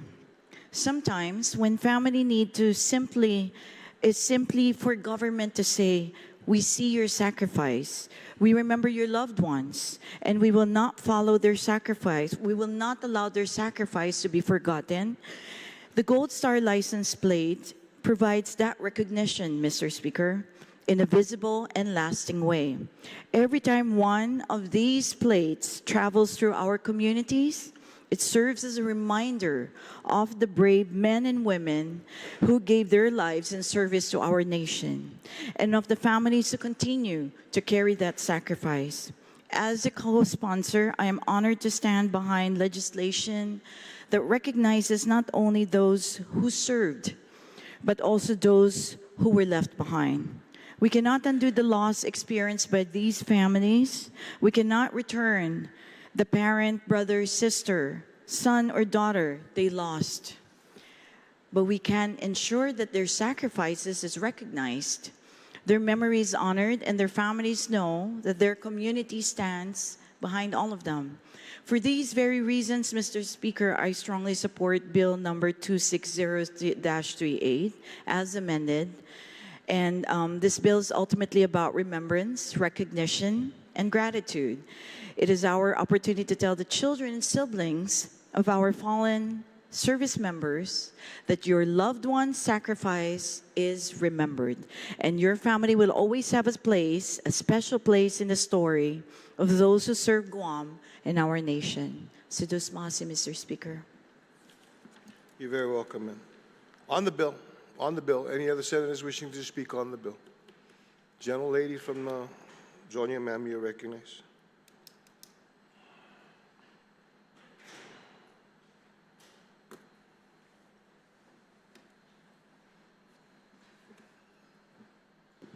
Mr. Speaker, and to the author of the bill, I stand in full support of this bill, and I really want to thank those who persisted and testified in support of it, Gold Star families themselves and others, including Dorothy Lukiala, Anthony Lukiala, Adriana Petri, Janie Petri, Joseph Mofnas, Abraham Mora Jr., Lisa Rose Pukaigui, Rocky Cruz, and those who submitted written testimony, including the Department of Revenue and Taxation, our Director of Veterans Affairs Office, Jose San Agustin, and Abraham Mora, Kaleka Estaquio, Mary Uggan, and Ralph Rivera. And I want what they want, that when a sibling of a Gold Star sibling walks into the Department of Revenue and Taxation and announces that they are a Gold Star sibling or a Gold Star child, that they be honored accordingly and immediately and appropriately, and and that be done on Guam as well. So I stand in full support of this bill, and again, I thank them for really bringing the human part of this to us here in the legislature, making sure that we never forget the sacrifice of their family members and their continued sacrifice and their loss, and that it's all of our loss. And so as we continue to mourn with them, I stand in full support of this bill to ensure that Guam recognizes these siblings and children for Gold Star recognition. Sidus Masi, Mr. Speaker. Thank you very much, ma'am. On the bill, any other senators wishing to speak on the bill? No other senators wishing to speak on the bill? Gentleman from Tamuning, sir, you're recognized. Thank you very much, Mr. Speaker. I stand in full support of the bill, the families that worked hard to finally get this heard and put in place. I myself and my staff, I have 2 staff members who are Gold Star families. And, you know, where they say, all gave some and some gave all. This is for the some that gave all. And with that, again, to the families, thank you. And thank you for their service, and thank you for giving us a Guam and America that we enjoy today. So with that, I stand in full support, and I ask the author to be a co-sponsor as well. Thank you very much, Mr. Speaker. Thank you very much. On the bill, General Lady from Agate, ma'am, you're recognized. Thank you, Mr. Chair. As the committee chair on Veterans Affairs, I also stand in full support of this legislation. And I recall one of the things that was mentioned during the public hearing on this bill is that from the families that they've been waiting for this to happen. They've been waiting for years. Bills have been introduced in the past, and it didn't move through. So I'm glad that now, through the efforts of Senator Borja, that this bill is one step closer to becoming a public law and rectifying some of the issues from the past. But one thing I wanted to read this, it's from Mr. Ralph Rivera and his testimony that he submitted during the public hearing, and I think it encapsulates why we're here today. He wrote, this initiative is about standing with them for the long term. It is about strengthening and connecting support systems so that these families are not only cared for in the moment, but empowered for the future. Investing in the children of Gold Star families is more than an obligation. It is a shared responsibility.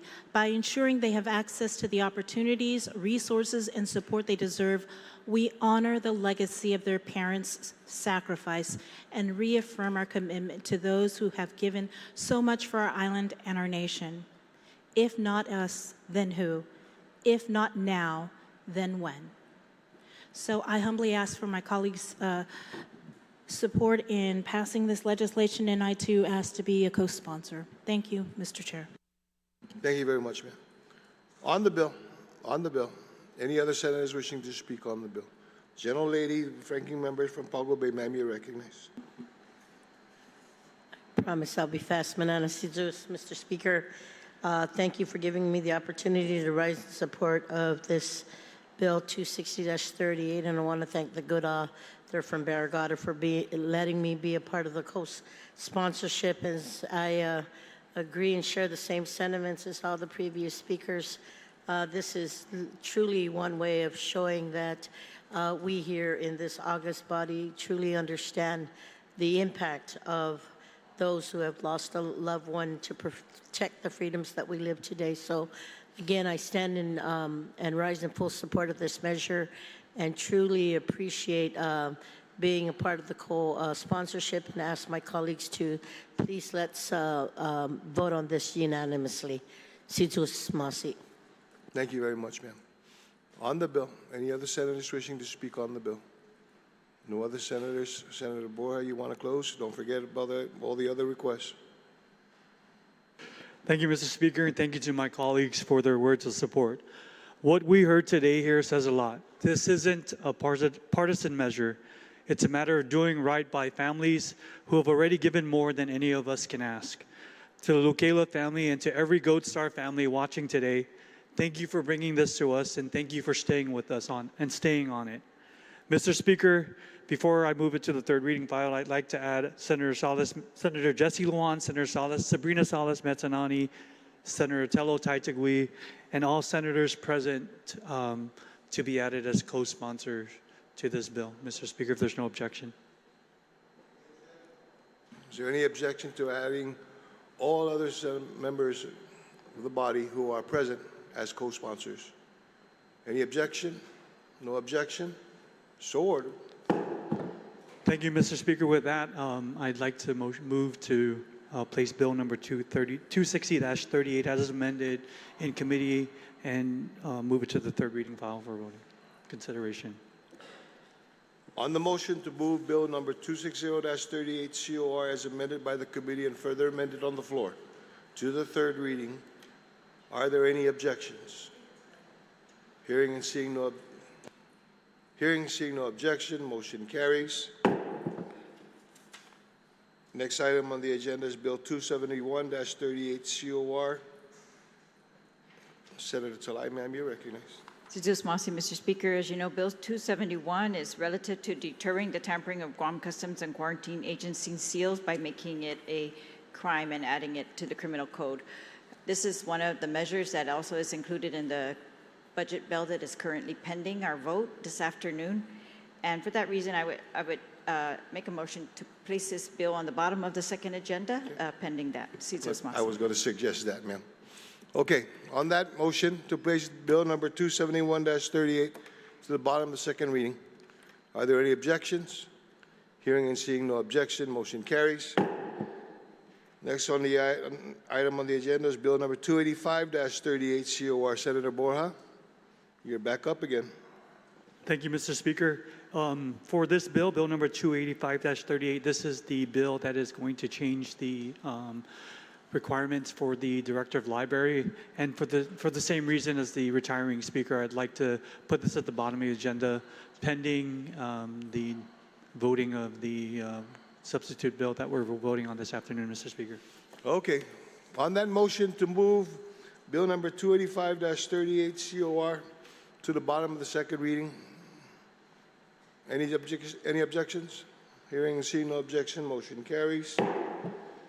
Next on the agenda, Bill number 324-38 LS. Senator Taitagui.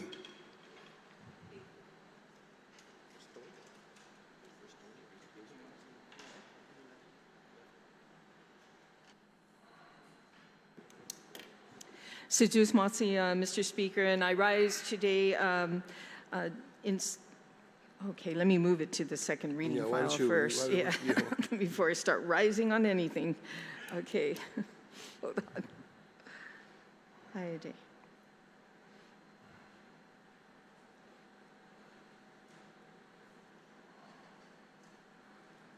Thank you, Mr. Speaker, and I apologize, colleagues. So I rise to place Bill number 324-30 LS as amended by the Committee on Economic Investment, Military Buildup, Regional Relations, Technology, Regulatory Affairs, Justice, Election, and Retirement, which is an act to amend 161.90A of Chapter 161, Title 8, Guam Code Annotated, relative to authorizing the Criminal Inquiries Compensation Commission to consider late application upon the showing of good cause to the third reading file, and I would like to speak on the measure, Mr. Speaker. Okay, just to clarify, Yeah. is it inquiries or injuries? Criminal injuries? Oh, I think you corrected me on that one too earlier as well, on the same one. So again, the Criminal Injuries Compensation Commission to consider late applications upon showing of good cause.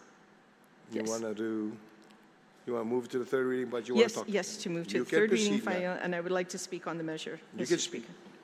Go ahead. Thank you. Mr. Speaker and colleagues, I rise today to bring Bill 324-38 before this body and ask my colleagues for their support in passing this important measure. Bill number 324-38 is an act to amend, as I mentioned earlier, 161.90A of Chapter 161, Title A, Guam Code annotated relative to authorizing Criminal Injuries Compensation Commission to consider late applications upon showing of good cause. So this bill addresses a problem brought directly to our attention by a family who encountered a gap in Guam's victims' compensation law. This gap that can affect survivors and families at a time when they are already trying to recover from a consequence of a violent crime. Under current law, victims generally have 18 months to apply for compensation. And what Bill 324 keeps that deadline, but it still keeps a deadline, but it gives the Criminal Injuries Compensation Commission discretion to consider a late application when there is good cause, such as physical or mental capacity, trauma, fear, retaliation, hospitalization, difficulty obtaining necessary documents, and other extraordinary circumstances beyond the applicant's control. That is the heart of this bill.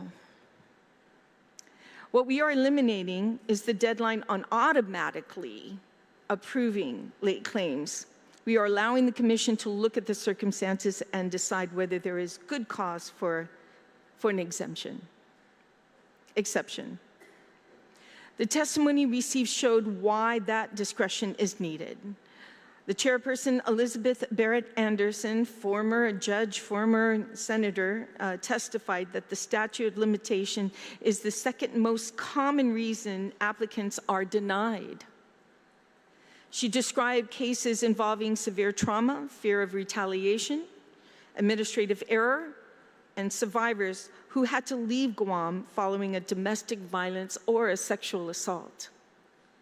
The Attorney General also strongly supported Bill 324 and noted that nearly 50% of the applicants denied by the Commission are denied solely because they fall outside the statute of limitations.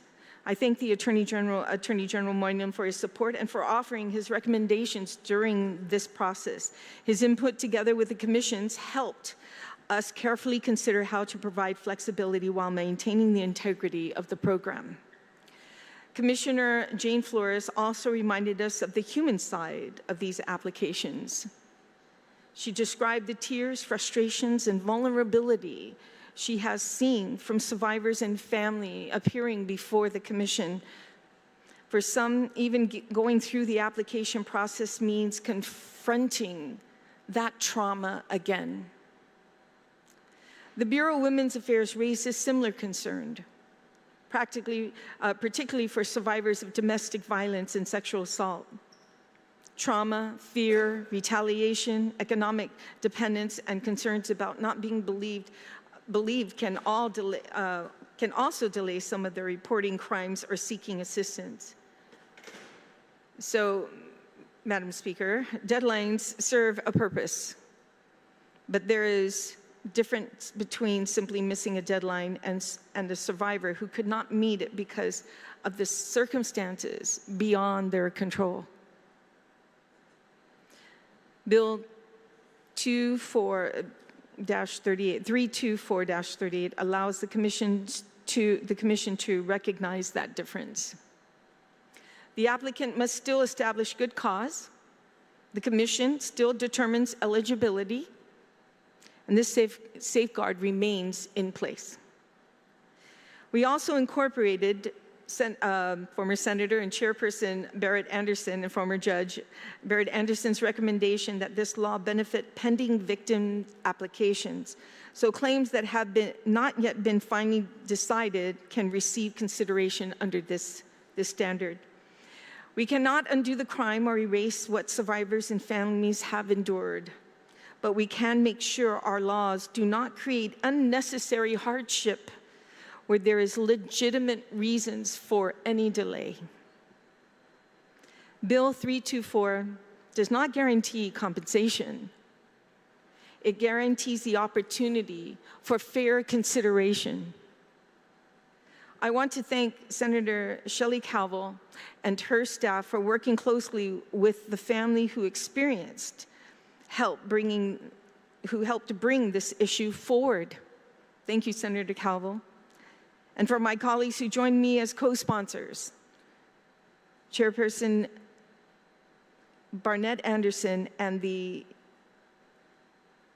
Commission, the Attorney General Moylan and his office, the Bureau of Women's Affairs, and our victims advocate for their support and work on this measure.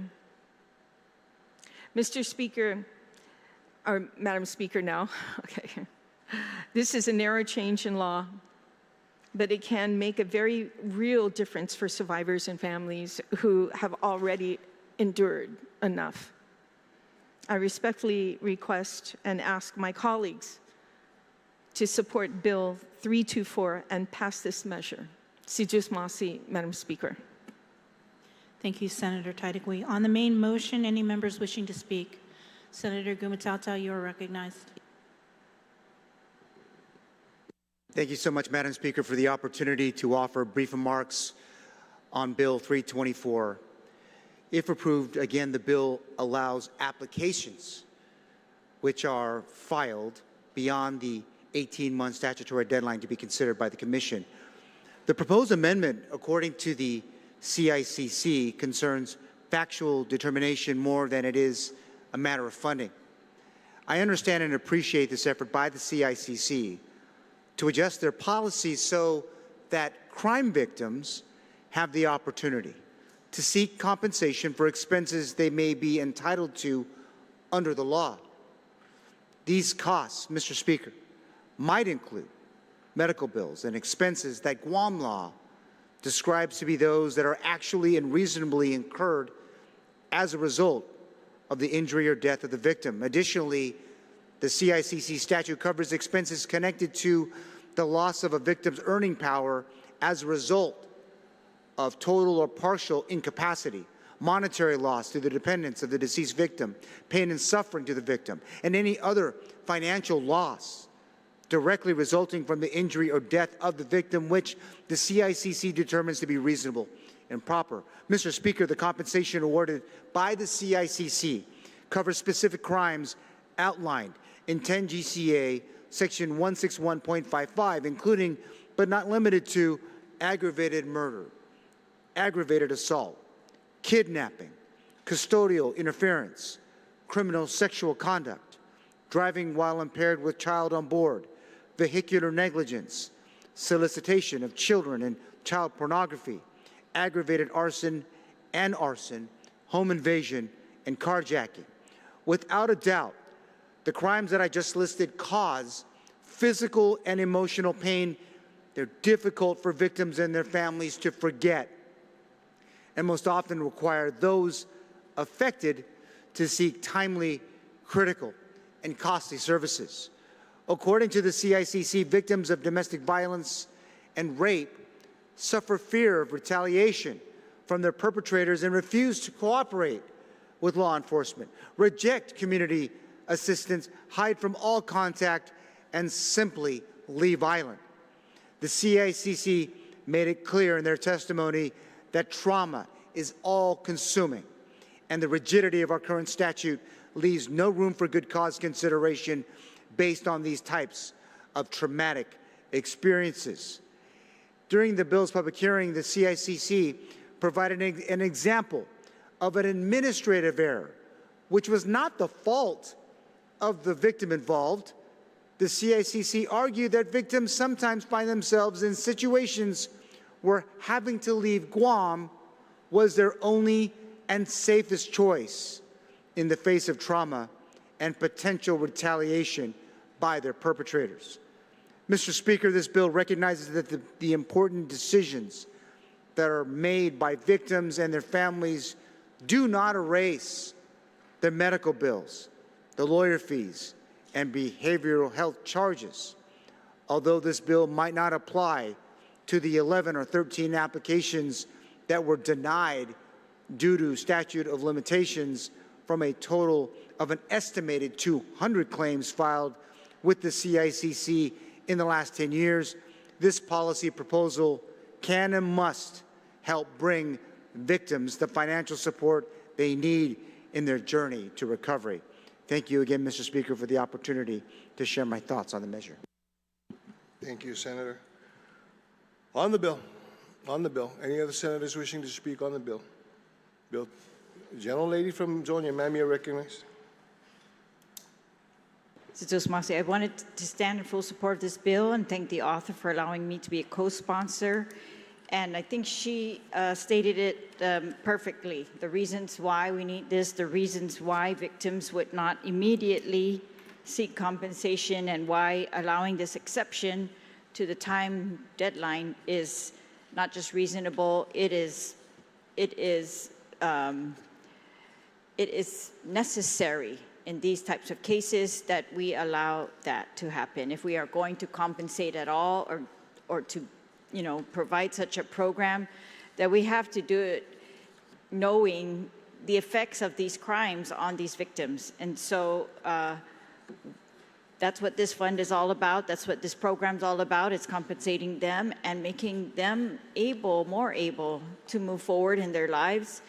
And we have to accept the trauma that has occurred and deal with it appropriately, and that's what this bill does. And I want to thank former Judge Barrett Anderson for her pushing this bill and making sure that we understand its consequences. Sizos Masi, Mr. Speaker, and to the author of the bill.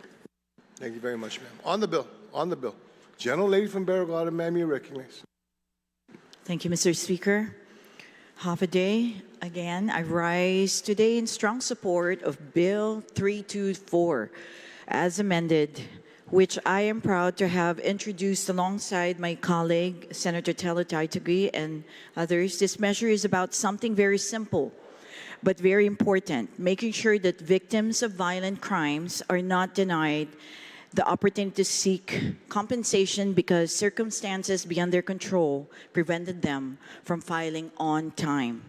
Under the current law, Mr. Speaker, applications for compensation through the Criminal Injuries Compensation Commission generally must be filed within 18 months. But we know the reality experienced by victims, their families cannot always be measured by a statutory deadline. Trauma, fear, hospitalization, emotional distress, or other extraordinary circumstances can make it extremely difficult for a person to immediately navigate the process of seeking assistance. I thank the author of this bill for this legislation. I believe that this is an important, that there is an important distinction in this legislation, which is it does not really remove the 18-month deadline. Instead, Mr. Speaker, it provides the Commission with the limited discretion to consider a late application when an applicant can demonstrate good cause for the delay.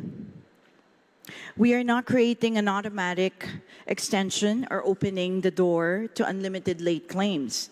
We are simply giving the Commission the ability to look at the circumstances of each individual case and determine whether there is a legitimate and compelling reason why the application could not have been filed within the prescribed period.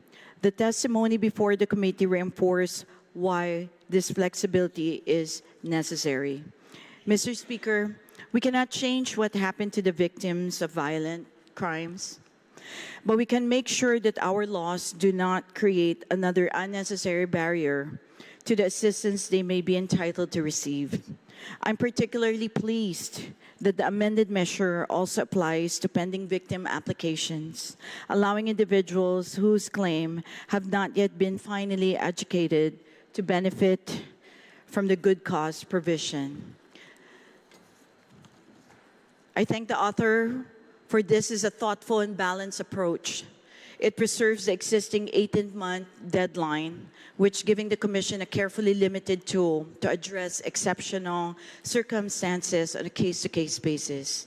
As a co-sponsor of this legislation, I believe Bill number 324-38 is ultimately about fairness, compassion, and ensuring that justice does not end simply because a victim was unable to meet the deadline during one of the most difficult periods of their time. Mr. Speaker, I respectfully ask my colleagues to support Bill number 324-38-38 LS as amended. Sijus Masi, Mr. Speaker. Thank you very much, ma'am. On the bill, Gentlelady and Ranking Member from Bago Bay, ma'am, you're recognized. Situ Asmasi, Mr. Speaker, for giving me the opportunity to speak and rise in support of Bill number 324-38 LS. And I want to thank the good sponsor from Muning for giving me the opportunity to really hone in on this measure. We know that the proposed legislation seeks to amend the Guam CICC law to provide the Commission with its discretionary authority to accept and review the applications filed beyond the statutory 18-month deadline, right? Provided that there is good cause. I want to say, Mr. Speaker, that the true intent of VOCA, which is the Victims of Crimes Act, is literally the core intent is to provide for the limited financial support for victims of violent crimes and to ensure that they are treated with dignity and fairness. And in this effort, the good author literally gives the measure the authority to accept and review applications filed beyond the timeline. And knowing that even as noted by previous support for this bill, that Judge Barrett Anderson also chimed in and paid her sentiments in support of the measure. This is a very good measure, and I really hope that my colleagues take the opportunity. Again, one of these other bills that should support a unanimous decision. So thank you for giving me the opportunity to rise in support of this measure. Situ Asmasi, Mr. Speaker. You're very welcome. On the bill, any other senators? Senator Tarigui, you want to close? Thank you, Situ Asmasi, Mr. Speaker, and Situ Asmasi to my colleagues who stood up and spoke on the measure. And before I send it to the third reading file, I've been asked by some of my colleagues who would like to be a co-sponsor of this legislation. So, Mr. Speaker, with that being said, I make a motion to place yourself, Speaker Frank Blas, Senator Sabrina Salas Mantanani, and Senator Jesse Lujan to be co-sponsors of this measure. I've been asked, yeah. Okay. On the motion to add myself, Senator Jesse Lujan, and Yes. Senator Sabrina Salas Yeah. Mantanani as co-sponsors, are there Yes. any objections? Hearing and seeing no objection, motion carries. Again, Mr. Speaker, I just want to reiterate the support I had from the day one on this measure that was brought to us and the concerns of those victims. It didn't take much to ask for sponsorship, co-sponsorship on this measure because of the need. But again, I'd like to thank Senator Shelley Calvo, Senator Therese Terlahi, Senator Tina Rose Munya-Barnes, Senator Tony Ada, Vice Speaker Tony Ada, Senator Chris Barnett, and Senator Joe San Augustine for believing in this piece of legislation from day one. So thank you so much, Mr. Speaker, and I move to place into the voting file bill number 32, or make a motion to place bill number 324-38 LS into the voting file. There is a motion to place bill number 324-38 LS as amended by the committee and further amended on the floor into the third reading. Are there any objections? Hearing and seeing no objection, motion carries. Colleagues, we're going to recess this session until 9 a.m. tomorrow. But as a reminder, we are going to return at 2:30 today for the voting on Bill 1-10S. Okay? So we'll be in recess for this session until 9 a.m. tomorrow, but return at 2:30 p.m. today to vote on Bill 110-S. All right? So colleagues, we're in recess.